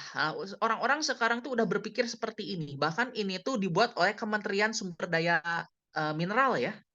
SDM, Kementerian SDM jadi saya mengutip dari Kementerian SDM ya. Jadi mereka mengatakan bahwa jelantah itu kalau diolah dengan benar ini bisa menjadi berkah ya. Kenapa bisa menjadi berkah? Ini bisa menjadi bahan bakar biodiesel. Bisa menjadi bahan bakar biodiesel, bahan bakar apa? Mesin-mesin diesel. Bisa menjadi bensin, bisa menjadi kalau di mal-mal tuh ada kan, kalau mati listrik mereka itu menggunakan generator pembangkit yang bahan bakarnya itu adalah solar. Nah, berarti bisa menjadi listrik ini tuh, ya. Menjadikannya salah satu potensi energi terbarukan. Kenapa istilahnya terbarukan? Karena minyak jelantah itu insya Allah sampai hari kiamat ya, kalau selama masih banyak yang penyuka minyak, nggak akan habis kayaknya ya, insya Allah sampai kiamat itu nggak akan habis. Karena akan terus selalu ada. Jadi selalu akan terbarukan dan selalu ada. Tidak seperti minyak bumi yang ada habisnya. Jelantah itu nggak akan ada habisnya insya Allah ya. Kalau terus orang-orang makan minyak itu insya Allah. Nah, dan ini bisa memberikan manfaat secara ekonomi dan lingkungan. Ya, bisa menjadi uang gitu jelantah itu ya. Jadi kenapa ini bisa menjadi bisnis yang sangat menguntungkan bahkan dilirik langsung oleh kementerian, oleh pemerintah ya. Karena jelantah ini pertama setiap keluarga pasti akan menghasilkan minyak jelantah. Satu rumah pasti minimalnya mereka dalam hal ya kurang lebih sebulan tuh pasti akan menghasilkan 1 liter minyak jelantah. Itu paling sedikit biasanya.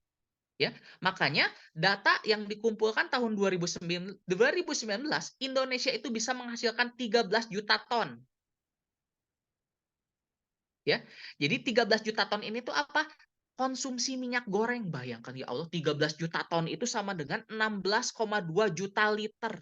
Juta kiloliter. Ya Allah, 16,2 juta kiloliter minyak ini dimakan oleh orang Indonesia setiap harinya. Luar biasa gitu ya. 270 juta penduduk Indonesia itu menghasilkan ya konsumsi 16,2 juta kiloliter minyak, bayangkan. Ya, berarti potensi minyak jelantahnya itu adalah kurang lebih 3 juta kiloliter. Potensi minyak jelantah Indonesia itu 3 juta kiloliter. 3 juta kiloliter segede apa gitu kan? Banyaknya luar biasa, ya. Kalau ini dikelola dengan baik, kita itu nggak usah mikirin listrik, nggak usah mikirin BBM mahal, karena bisa dibuat sendiri sebenarnya. Ya, jadi bisa dikatakan di sini potensi menjadi biodiesel itu 3,24 juta kiloliter. Ya, produksi minyak jelantah itu memang sangat luar biasa lah. ininya ya, potensinya itu minyak jelantah itu. Oke, bisa ke slide berikutnya.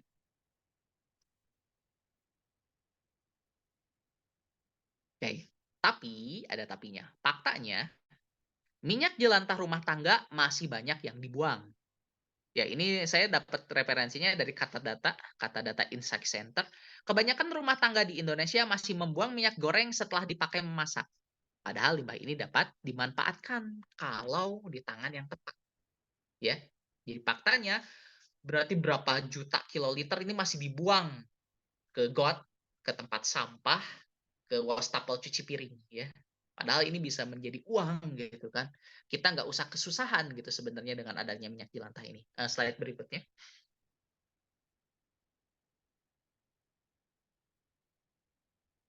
Oke, nah ini data yang saya dapatkan juga dari kementerian. Ini adalah responden mengolah minyak jelantah setelah dipakai memasak. Rata-rata orang itu apa ya? Tidak mengolah minyak jelantah. Hampir berarti bisa dikatakan 64,3% orang-orang itu tidak memanfaatkan minyak jelantah, buang aja seenaknya gitu. Yang paling mudah itu ya buang aja langsung ke cuci piring. Kalau enggak ya dipakai lagi lah sampai habis gitu, lebar gitu minyaknya ya, sayang gitu kalau langsung dibuang, mahal itu 14.000 seliter. Nah, kebanyakannya seperti itu. Hanya 35% orang yang mengolah minyak jelantah. Bayangkan berarti potensinya itu sangat luar biasa itu 65%. Ini berarti kalau ngomongin bisnis, ini bisnis yang sangat menggiurkan ya, sangat banyak gitu ya ininya sumber minyaknya gitu kan. Setiap rumah pasti punya minyak jelantah. Nah, selanjutnya potensi minyak jelantah dari rumah tangga. Ya, jadi konsumsi minyak goreng Indonesia tahun 2019 itu katanya 13 juta liter. Berarti bayangkan ya 13 juta liter, nggak kebayang banyaknya seperti apa, tapi itulah yang dikonsumsi oleh 270 juta penduduk Indonesia itu butuh 13 juta liter minyak, 13 juta liter minyak goreng per tahunnya. Ya, berarti kurang lebihnya perhitungan mereka, rasio minyak jelantah dihasilkan tuh 60,82%. Maksudnya apa? Jadi dari 2 liter minyak yang kita beli, kita makan, ya, sebenarnya 1,2 liternya menjadi jelantah dan yang kita masuk ke perut kita itu cuma 0,8 liter minyak. Dari 2 liter minyak goreng yang kita pakai, cuma 0,8 liter yang masuk ke perut, sisanya menjadi jelantah. Berarti 1 liter lebih itu akan menjadi jelantah dari 2 liter minyak yang kita beli. Seperti itu. Ya. Jadi potensi minyak goreng itu bisa sampai 7,8 juta liter nih jelantah ini. Ya, potensinya. Potensi minyak jelantah dari rumah tangga aja bisa sampai 7,8 juta liter. Belum dari industri, belum dari pabrik, belum dari hal yang lainnya. Jadi nggak ada alasan sebenarnya kita BBM mahal, listrik mahal karena sangat banyak gitu kan potensinya minyak jelantah, belum lagi dari jarak dan juga minyak-minyak yang lainnya. Nah, terus di sini juga ada data yang menyajikan kenapa sih orang-orang tidak mengolah minyak jelantah? Yang paling besar itu adalah karena nggak tahu. 73 ya, 73% masyarakat Indonesia itu nggak tahu cara mengolah jelantah. Ada juga yang memang tidak tahu gitu harus dijual kemana gitu katanya. Itu ada sampai 38% yang mengatakan saya nggak tahu gitu harus dijual kemana dan dibeli kemana. Emang siapa yang mau ngolah itu? Padahal sekarang udah ada kan kayak banyak aktivis-aktivis lingkungan dan bahkan perusahaan-perusahaan tuh yang mengolah minyak jelantah ini. Ada juga 35% yang mengatakan saya nggak mau ribet, nggak mau repot, buang aja gitu. Ada juga yang mengatakan minyak bekas berbahaya, jadi ya udah gitu ya mau diapain lagi gitu. Jadi berbahaya ya udah buang gitu dan lain-lainnya 4,4%. Tapi ya tetap yang dominan itu masyarakat Indonesia belum tahu kalau minyak jelantah itu bisa didaur ulang menjadi berkah. Oke, slide berikutnya.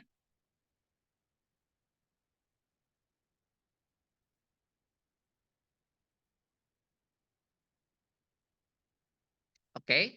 Nah, tadi sudah disampaikan ya bahwa seluruh penduduk Indonesia itu mengkonsumsi kurang lebihnya 13 juta ton atau 16,2 juta kiloliter minyak setiap tahunnya. Ya, sehingga minyak jelantah di Indonesia itu bisa terkumpul 3 juta kiloliter setiap tahunnya itu. Pasti itu ya. Insya Allah gitu lah. Karena memang hampir semuanya makan minyak ya. Nah, minyak jelantah menjadi salah satu opsi bisnis yang menjanjikan di masa depan. Ya, produksi minyak jelantah ini tinggi, terus bisa menjadi bensin, banyak manfaatnya juga gitu kan. Oke, slide berikutnya.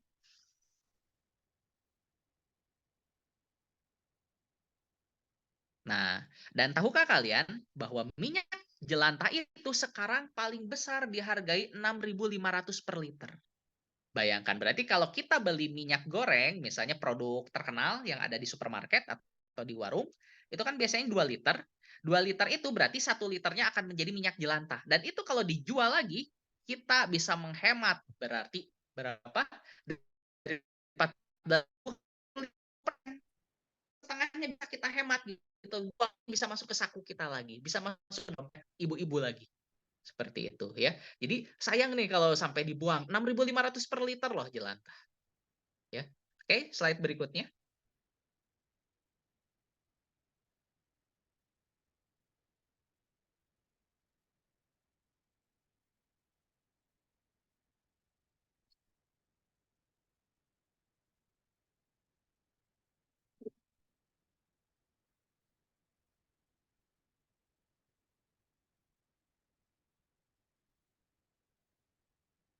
Oke, selanjutnya. Nah, bukan hanya Indonesia ya. Kalau kita mau bercermin atau kita mau melihat peluang dari negara lain, orang-orang di luar negeri bahkan seperti negara maju seperti Inggris, Amerika, Belanda, Finlandia, Cina ya, Tiongkok, Malaysia, Singapura, Jepang, Korea Selatan, itu semuanya sudah mulai melirik minyak jelantah ini. Ya, mereka sudah mulai melirik dan melihat potensi besarnya. Jadi, biodiesel dari jelantah populer di mancanegara. Minyak jelantah telah banyak dimanfaatkan berbagai negara-negara maju.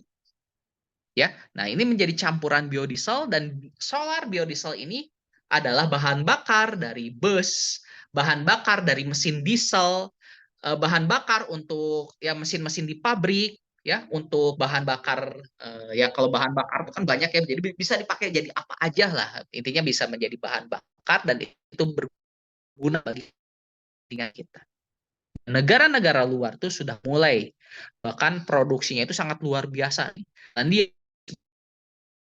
mereka sangat maju dan mereka tidak kesulitan seperti itu. Selanjutnya,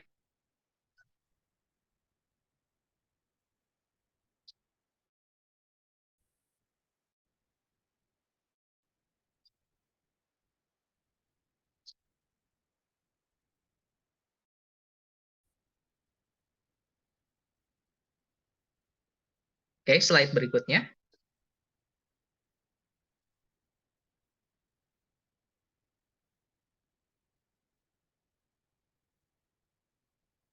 Oke, selanjutnya ini ada data mengenai berbagai, mohon maaf, slide sebelumnya.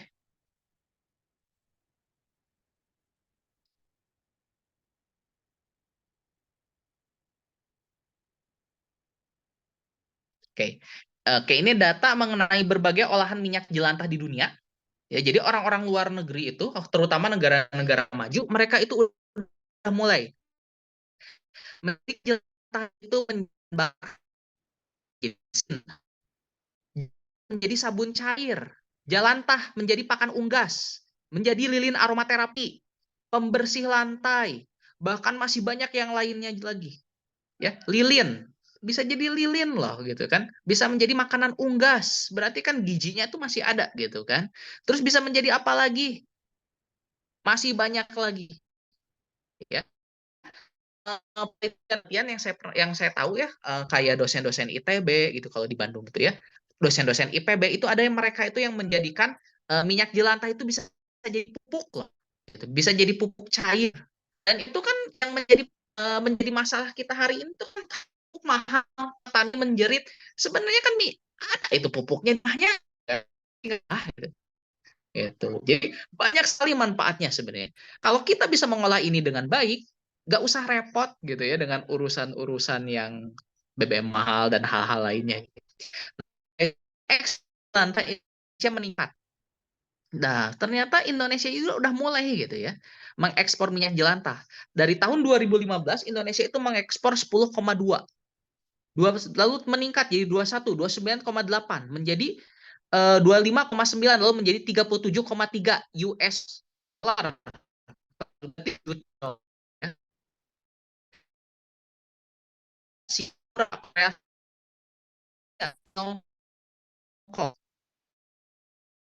Suka dengan entah Indonesia. Jadi ini bisa menjadi keuntungan luar biasa. Pendapat tambahan uang ibu-ibu gitu kan. Ibu-ibu bisa bisa jadi bisnis mancanegara gitu dengan minyak jelantah gitu ya. Oke.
Ketika kita sudah tahu ya keuntungan-keuntungan yang luar biasa dari minyak goreng ini, ya alangkah baiknya ya memang berkah ini tuh kita manfaatkan sebaik-baiknya ya, jangan sampai berkah yang harusnya menjadi berkah ini malah menjadi azab atau bencana gitu ya buat kita gitu.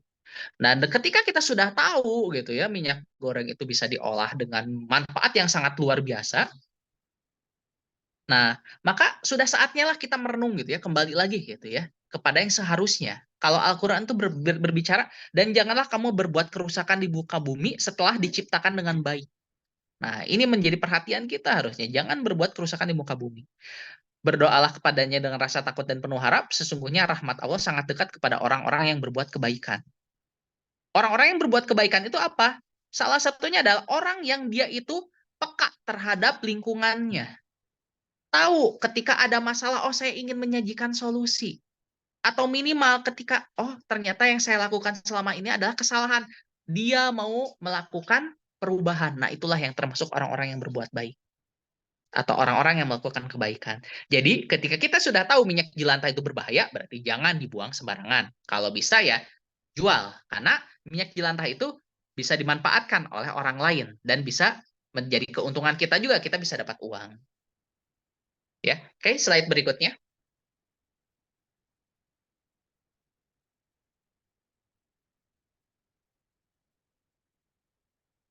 Nah, masih banyak juga dalam Al-Quran itu ayat-ayat yang berbicara tentang berbuat kerusakan. Janganlah kamu membuat kerusakan, banyak sekali ayat-ayat Al-Quran yang berbicara tentang itu. Ini hanya baru sebagian, ya. Tapi intinya apa? Dan janganlah kamu merugikan manusia dan mengurangi hak-haknya, dan janganlah kamu membuat kerusakan di muka bumi. Dan masih banyak ayat-ayat lainnya yang berbicara tentang kerusakan, ya.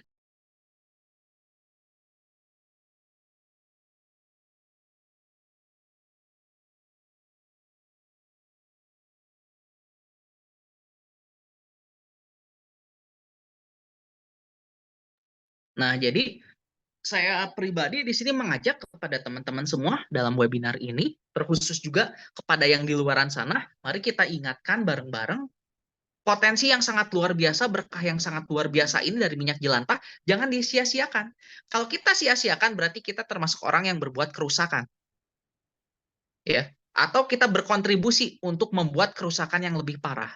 Ketika kita tahu alam ini udah enggak baik, alam ini udah rusak, bumi sudah terlalu tua gitu ya. Banyak bencana, ya sudah mau diapain? Bencana itu semua adalah sebab ulah tangan kita itu. Jadi apa yang bisa kita lakukan? Ya jangan membuat kerusakan di muka bumi. Berarti apa?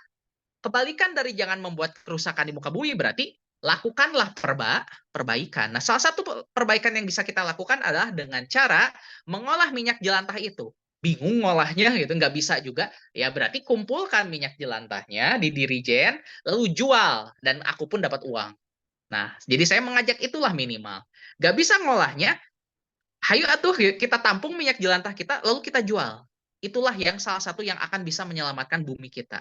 Dari perubahan iklim, ya bukan global warming lagi, tapi sekarang mah udah apa ya, boiling boiling ya. Jadi bumi itu sedang direbus gitu ya. Panasnya itu luar biasa. Kota Bandung aja sampai menembus 33 derajat lebih gitu ya panasnya. Ini adalah salah satu dari dampak pemanasan bumi yang luar biasa ya. Yang bumi ini mendidih gitu. Nah, seperti itu. Jadi mari kita lakukan perbaikan dari apa yang kita bisa. Mulai dari hal yang kecil, salah satunya adalah mengumpulkan minyak jelantah kita. Lalu kita jual seperti itu. Silakan berikutnya. Slide berikutnya. Oke, sudah saatnya untuk berubah. Berubah lebih baik. Dan agar lebih baik lagi adalah niatkan berubahnya ini untuk ibadah. Karena perintah Allah lebih peka dengan potensi bisnis sampah dan jadikanlah gitu ya sampah ini sesuatu yang nggak berharga, sesuatu yang menjijikan, sesuatu yang bau ini menjadi investasi kita di dunia dan juga investasi kita di akhirat. Jadi sampah bagi sebagian orang itu bisa jadi adalah investasi bagi orang lain. Sesuatu yang sangat berharga. Sampah seseorang bisa jadi itu adalah harta karun bagi orang lain. Ini adalah investasi yang sangat luar biasa. Kalau mau ngomongin duit, mau ngomongin kaya, nah ini adalah salah satu peluang mau jadi kaya. Seperti itu. Silakan, slide berikutnya.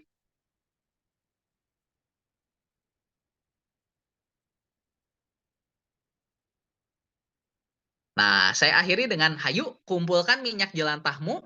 Dan saya mendapatkan pesan dari bunda-bunda cinta lingkungan ini katanya, mereka siap menampung dan membeli minyak jelantahmu, jana katanya. Ya, jadi kakak-kakak sekalian yang punya jelantah, ibu-ibu sekalian, bapak-bapak sekalian, ya, teteh-teteh, akang-akang, gitu ya, mas-mas, ya, yang punya jelantah, gitu ya, tukang gorengan atau siapapun, ya, kami siap, cina katanya. Kata Bunda Cinta Lingkungan untuk menampung jelantah kakak-kakak sekalian. Ya, boleh slide berikutnya.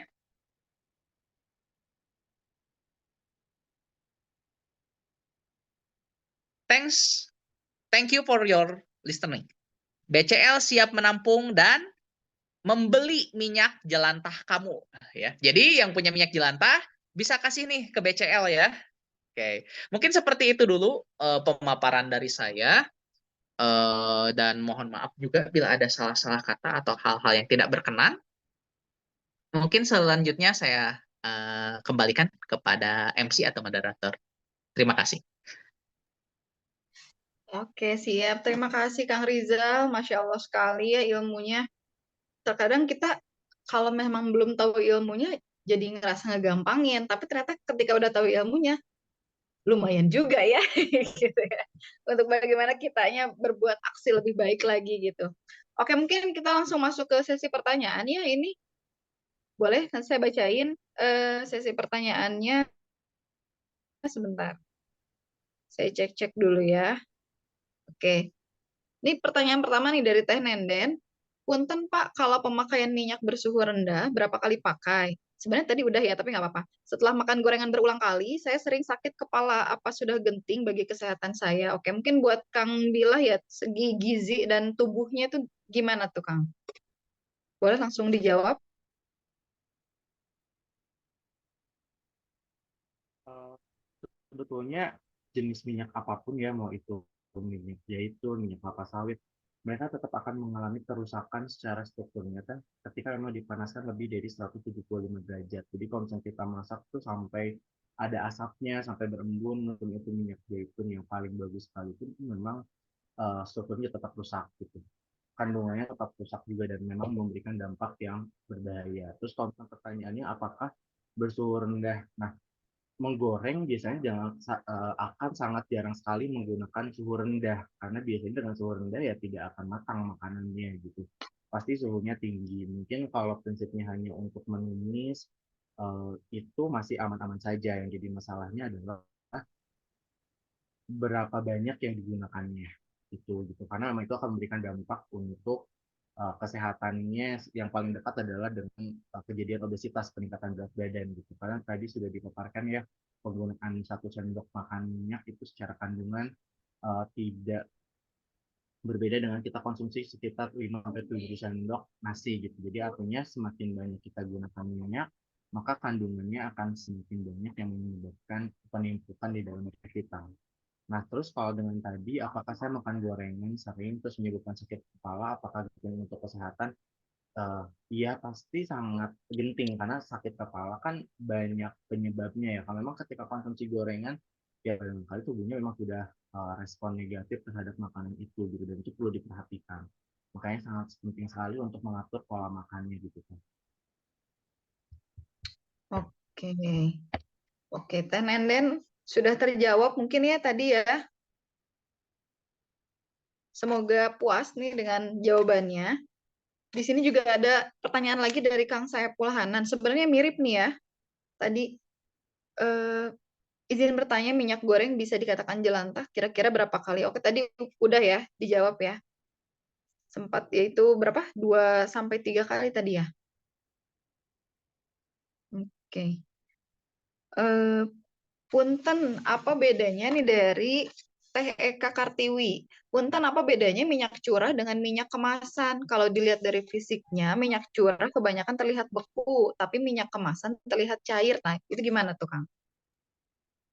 Ya, sebetulnya membedakan minyak curah dengan minyak kemasan adalah penyaringannya ya. Mungkin kalau minyak curah ketika proses dari kelapa sawit jadi minyak hanya disaring 1 atau 2 kali, makanya kandungannya masih uh, pekat. Kalau minyak yang dijual dengan kemasan, mereka memang mau menyaring berulang kali gitu. Bahkan karena memang penyaringan itu mengurangi kandungan zat gizinya, beberapa minyak kemasan itu mereka melakukan fortifikasi, artinya menambahkan zat gizi tertentu untuk dijual dan dijadi branding bahwasanya minyak ini baik untuk kesehatan gitu teh gitu. Jadi kalau misalkan sekarang iklannya bilang minyak ini bisa diminum tidak menyebabkan kolesterol, ya pada hakikatnya kalau memang minyak dari nabati itu tidak cepat meningkatkan kolesterol kalau tanpa dipanaskan tanpa proses pengolahan. Tapi yang jadi meningkatkan kolesterol adalah ketika memang dipanaskan lebih dari 175 atau menggoreng yang ketika kita masukin makanannya sampai berbunyi gitu seperti itu. Karena itu kan berarti artinya minyaknya tinggi. Itu yang menyebabkan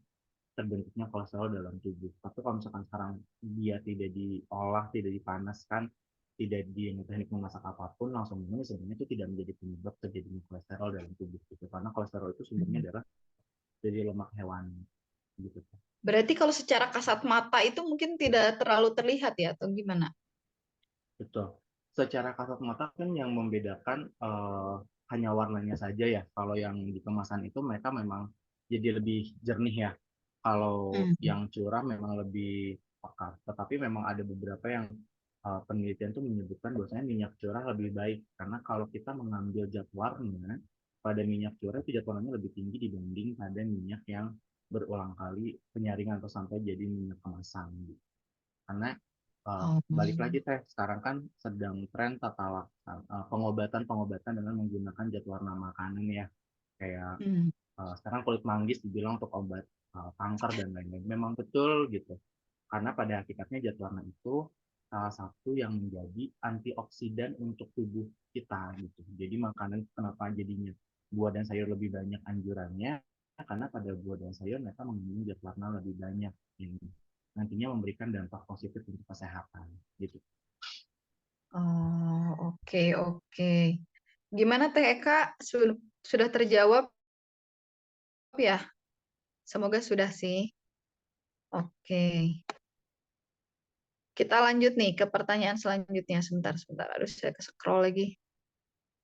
Teh Eka. Oke, ini dari Teh Reina Saputri. Oke, Bismillah. Sebelumnya izin memperkenalkan diri. Saya Reina Saputri. Kebetulan salah satu mahasiswa Pak Rizal dari Prodi Hukum Universitas Teknologi Digital. Oh, Masya Allah. Ternyata mahasiswinya Kang Rizal ya. Izin bertanya kepada pemateri satu, Kang Bila katanya, terkait minyak jelantah ini amatlah tidak sehat. Tapi tidak memungkiri di luaran sana juga banyak oknum-oknum yang menyalahgunakan minyak jelantah ini mengingat demi keuntungan. Nah, mungkin bagaimana cara kita mengetahui nih ciri-ciri makanan yang sehat di luaran sana itu seperti apa? Karena terkadang makanan tidak sehat namun dikemas dengan menarik dan rasanya lezat atau enak, dan antisipasi apa nih yang harus dilakukan? Kayak gitu. Oke, boleh ini dulu, bisa dijawab dulu. Ya, kalau memang penyalahgunaan oknum sebetulnya memang susah untuk di handle sama kita ya Teh ya, karena memang kalau sudah dalam bentuk kemasan ya kita tidak akan pernah bisa mencoba makanannya. Tapi kalau memang dia menggunakan minyak yang berulang kali penggorengannya, biasanya memang ketika kita makan makanannya itu udah ada rasa apeknya atau rasa pangitnya. Jadi itu biasanya dia menggunakan minyak yang berulang gitu. Nah, antisipasinya seperti apa?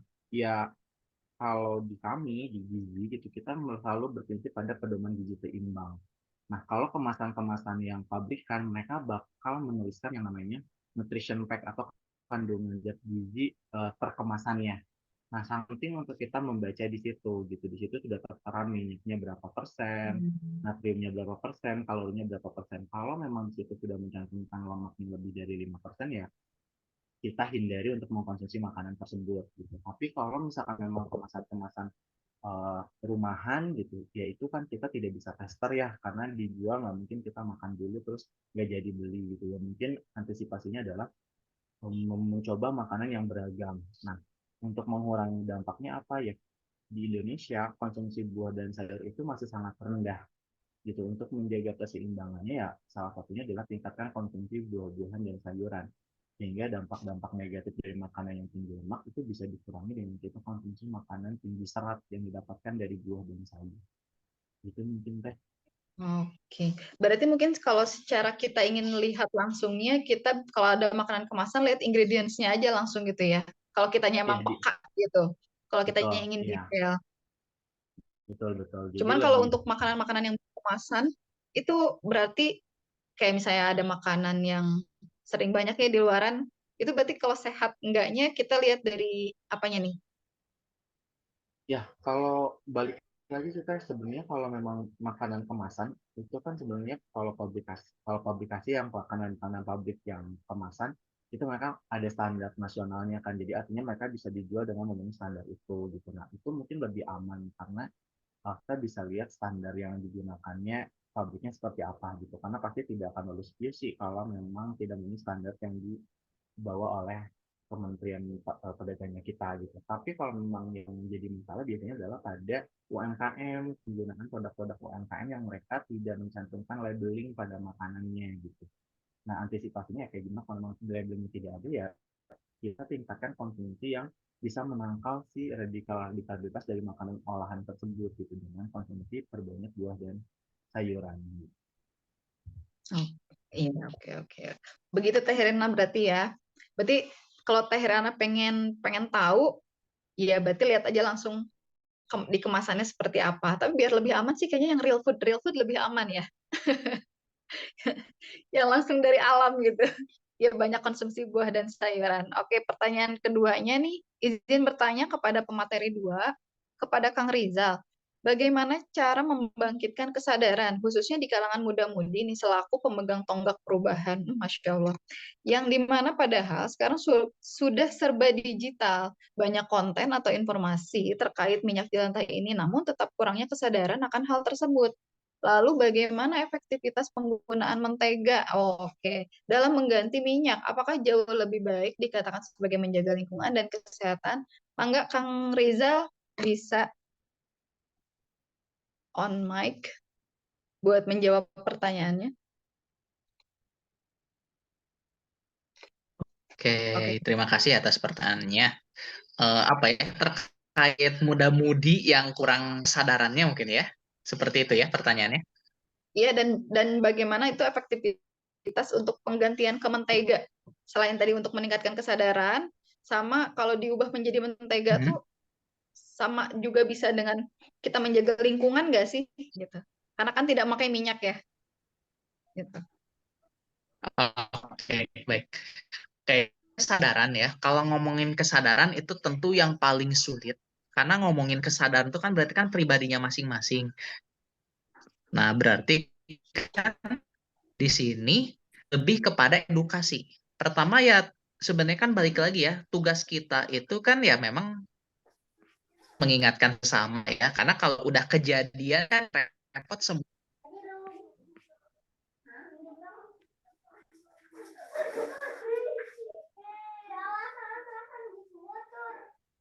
Nge-lag kan?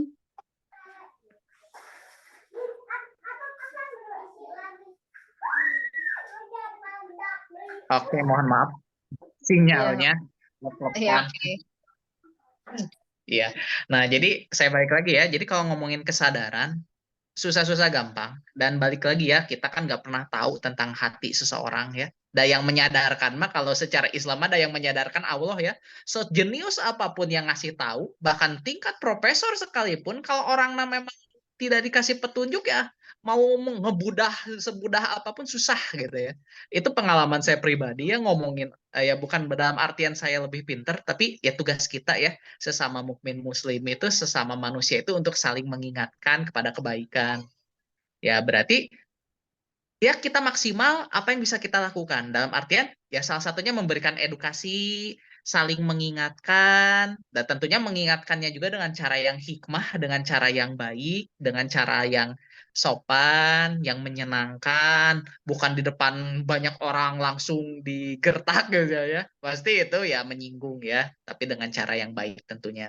Dan tentunya harus banyak juga ya sekarang di era digital konten-konten mengenai peduli lingkungan, apa tentang jelantah itu terutamanya karena hal-hal yang viral-viral hari ini tuh kan oleh influencer. Hakikatnya kan influencer itu adalah orang yang memviralkan, orang yang mengedukasikan, orang yang mengingatkan itu. Nah, orang-orang yang seperti itu tuh yang harus banyak selalu mengkonten-kontenkan hal-hal yang positif. Terutama yang memang influencernya itu yang sangat berpengaruh dan sangat dikenal oleh orang-orang muda. Nah, yang orang-orang muda ini jangan dicekoki yang aneh-aneh gitu kan. Kebanyakan kan sekarang yang aneh-anehnya ya gitu ya. Nah, sekarang udah memang harusnya berubah. Ya dicekokinya dengan yang baik-baik berarti. Karena sebenarnya paling efektivitas itu. Ketika influencer-influencer hari ini yang mereka itu banyak diketahui oleh anak-anak muda, anak-anak yang sekarang Gen Z, Gen M, Gen milenial yang memang sekarang lagi banyak-banyaknya ya, ya itu di influencer kalau menurut saya pribadi. Dan tentunya kita sebagai manusia pun ya memang harus saling mengingatkan seperti itu ya. Karena tentu manusia tempatnya salah, tempatnya lupa, ya bagaimana caranya kita saling mengingatkan seperti itu. Adapun untuk yang kedua terkait efektivitas mentega ya untuk menggantikan minyak goreng, saya tidak menekuni di bidang itu, tapi saya berdasarkan apa yang saya tahu aja ya. Mungkin nanti saya minta tolong ke Kang Bilah mungkin untuk lebih detailnya ya. Ya, tapi yang saya tahu mentega itu katanya lebih berbahaya loh sebenarnya daripada minyak goreng karena mentega itu mengandung lemak trans dan juga lemak jenuhnya itu lebih banyak lemak jenuh, lemak trans, terus kolesterol juga gitu, dan itu lebih berbahaya daripada minyak kelapa sawit. Kandungan minyak transnya itu tinggi lah. Intinya itu lebih berbahaya lagi bagi pembuluh darah, hipertensi dan lainnya. Yang saya tahu seperti itu. Mungkin lebih detailnya mungkin Kang Bilah yang lebih tahu ya. Apakah lebih bagus tuh minyak mentega itu untuk menggantikan minyak goreng? Oke. Mangga Kang Bilah barangkali mau menambahkan terkait yang tadi mentega. Mm-mm.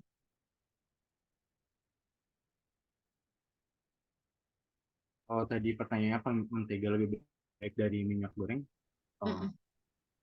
Sebenarnya secara kandungan memang tidak lebih baik dari minyak goreng ya, tetapi memang kenapa mentega jadi lebih unggul karena pada penggunaan mentega biasanya pada beberapa olahan dia tidak digunakan untuk penggunaan minyak panas. Jadi biasanya mentega itu banyaknya digunakan untuk sandwich-sandwich yang memang tidak ada pemanasan.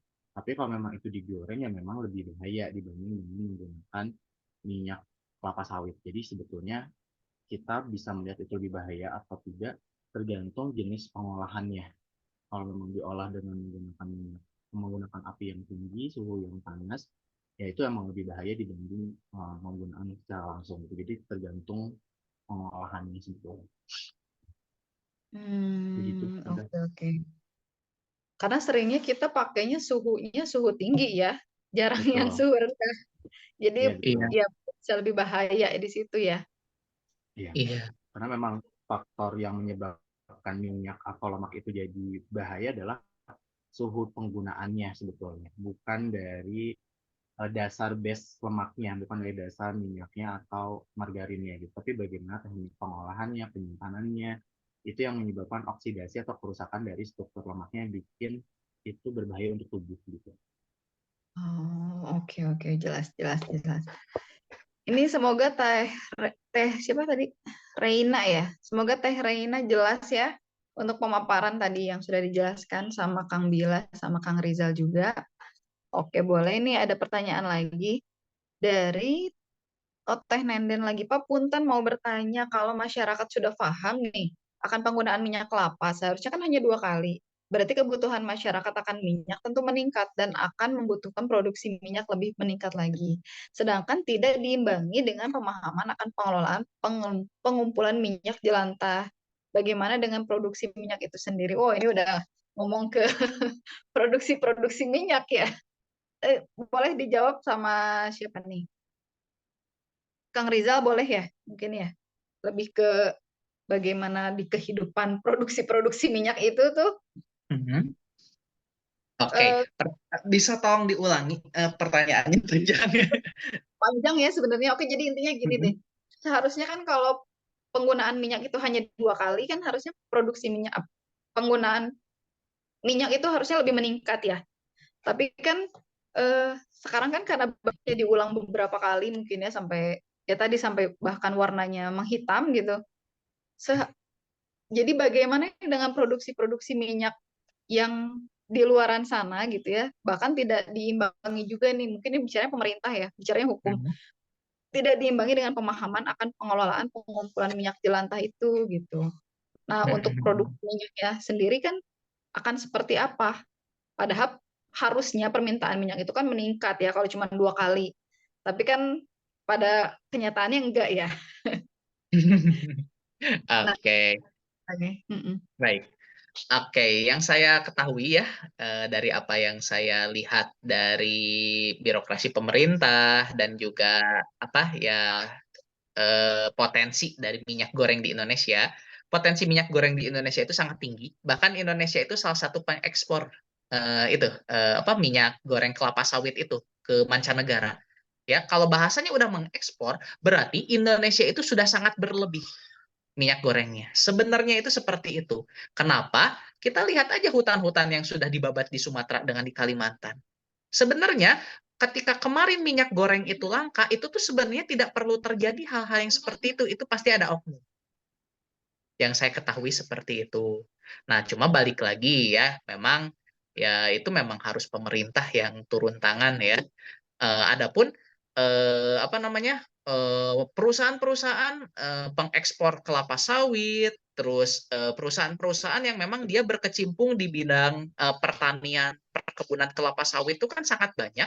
Saya yakin kalau misalnya kalau secara ekonomi itu kan ketika masih makin tinggi permintaan gitu kan, biasanya orang-orang tuh semakin tertarik gitu untuk bisnis itu ya. Dan tentunya di bidang ilmu pengetahuan pun sekarang kan udah banyak orang-orang pinter yang menekuni di bidang agroteknologi, rekayasa genetika, terus rekayasa pertanian.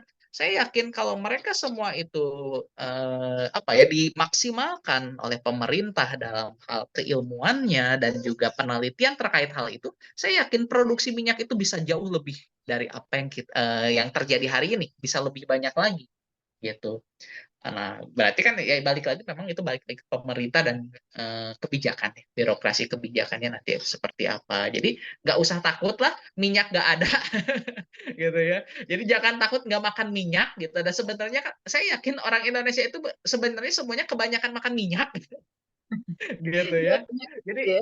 jangan takut minyak habis, masih banyak yang lainnya. Minyak alpukat masih banyak pohon alpukat ya. Minyak biji anggur masih banyak. Jangan takut kelapa sawit habis. Banyak banget itu pohonnya di seberang ya. Gitu. Di Jawa juga ada itu minyak kelapa sawit. Dan jangan takut juga kelapa di Indonesia itu tertinggi. Indonesia itu pengekspor buah kelapa, coconut oil terbesar di dunia kan salah satunya tuh. Jadi minyak koting bisa dipakai gitu ya. PCO juga kan banyak, nggak harus minyak kelapa saja, minyak zaitun juga bisa gitu kan.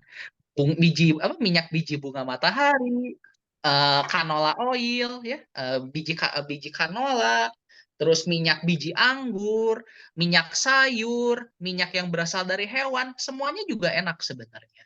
Tinggal yang memang bagaimana caranya memviralkan itu sehingga orang-orang tertarik untuk mencobanya gitu. Seperti itu. Selanjutnya terkait apa yang tadi yang kedua ya, Teh? Tadi pengelolaan pengumpulan minyak gitu. Jadi Mhm. pemahamannya kan tidak diimbangi. Jadi maksudnya harusnya seperti itu, tapi mungkin pemerintah kurang mungkin ya dalam memahamkan masyarakat tentang pengelolaan atau pengumpulan minyaknya sendiri gitu. Mhm. Kebanyakan Oke kan ya. dari komunitas ya, cuman Mhm. dari pemerintahnya mungkin agak sedikit kurang gitu ya dalam Ya. terjun ke masyarakat ke arah sananya. Iya, ya memang sebagaimana yang tadi sebutkan, peran pemerintah dalam hal ini mungkin masih dirasa sangat kurang ya. Makanya banyak malah jadi komunitas-komunitas gitu yang ramenya ya. Ya mudah-mudahan dengan banyak-banyaknya komunitas-komunitas ini pemerintah menjadi tertarik gitu untuk mengolah potensi ini. Sebenarnya kan Kementerian SDM itu sudah menyajikan data, datanya ada gitu kan. Kementerian Lingkungan Hidup juga mereka punya semua data-data itu. Karena saya pun mendapatkan data itu dari mereka.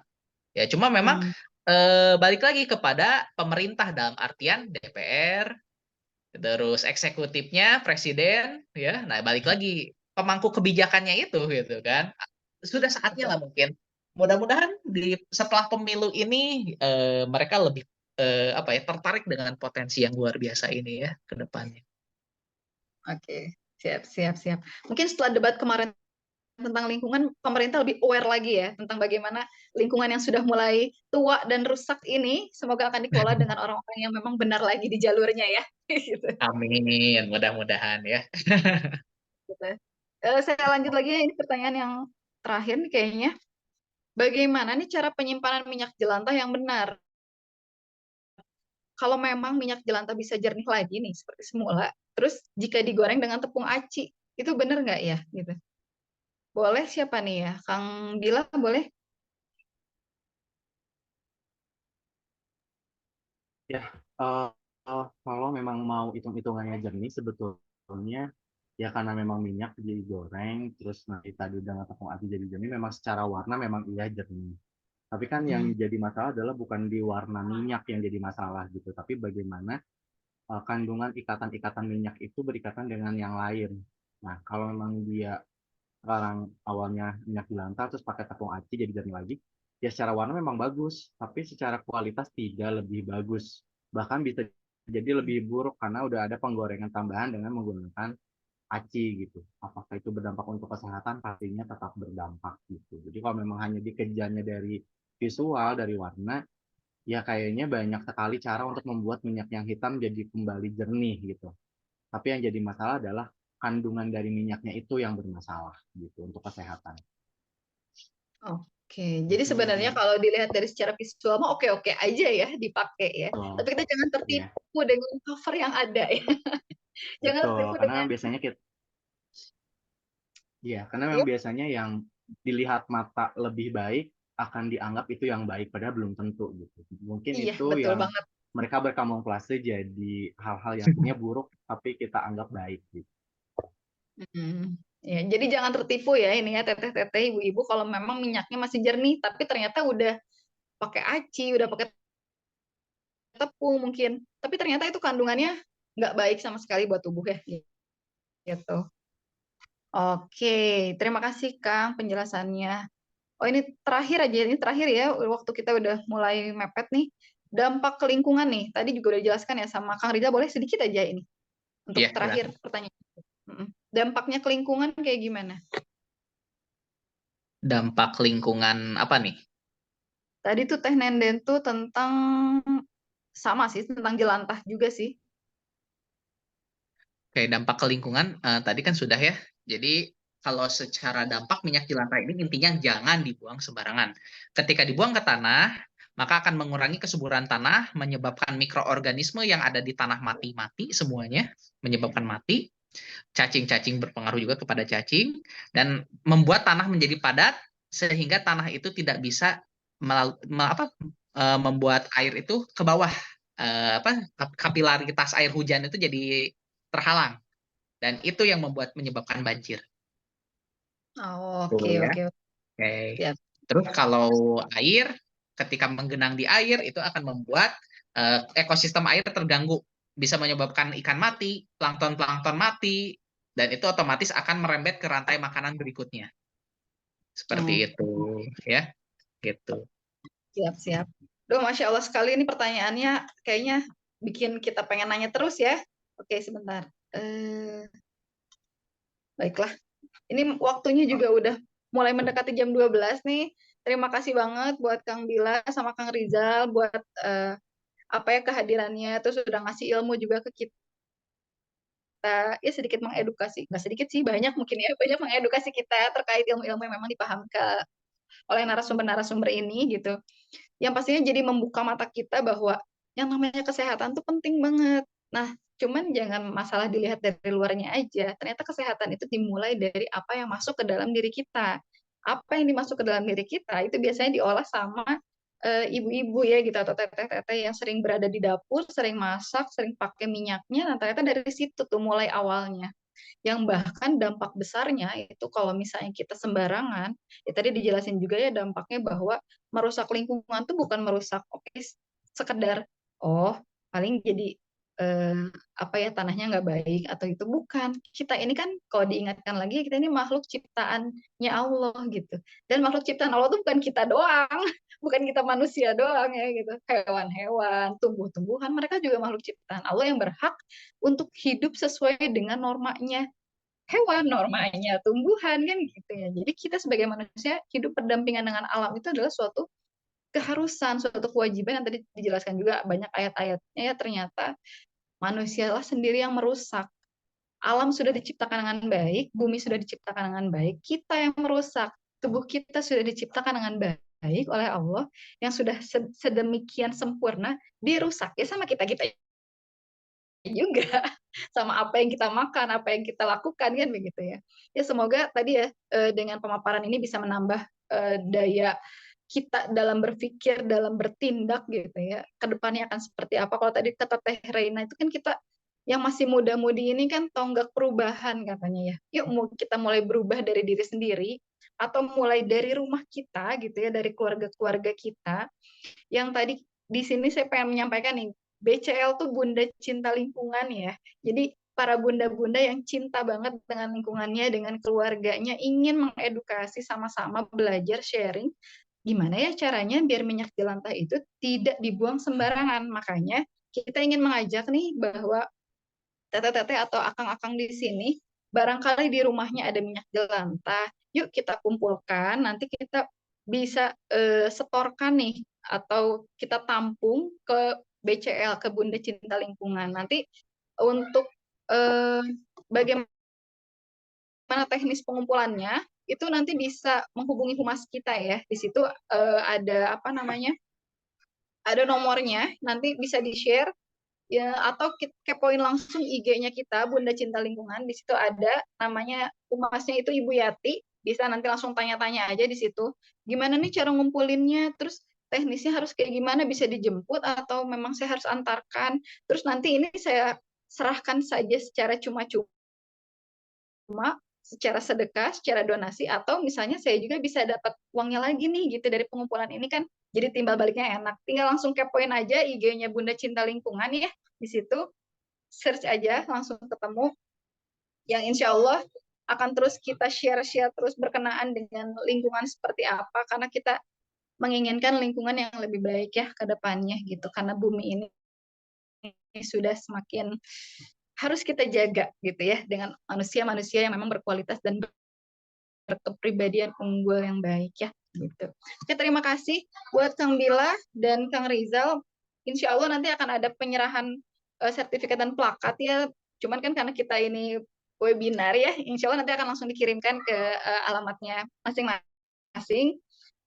Itu aja mungkin ya dari saya. Terima kasih kehadirannya buat bunda-bunda, buat bapak-bapak juga di sini, akang-akang, teteh-teteh. Terima kasih sudah hadir di webinar ini. Semoga webinar ini memberikan kesan positif dan memberikan apa ya, dampak yang positif juga ke depannya buat bunda-bunda dan teteh-teteh, akang-akang, bapak-bapak di sini semuanya ya. Gitu. Akhir kata saya tutup aja ya dengan hamdalah, alhamdulillahirabbil alamin, istighfar, astagfirullahalazim. Oke, terima kasih semuanya ya. Nanti kita ketemu lagi ya di webinar berikutnya. Oke, assalamualaikum. Terima kasih. Waalaikumsalam. Terima kasih. Waalaikumsalam, hatur nuhun, Teteh.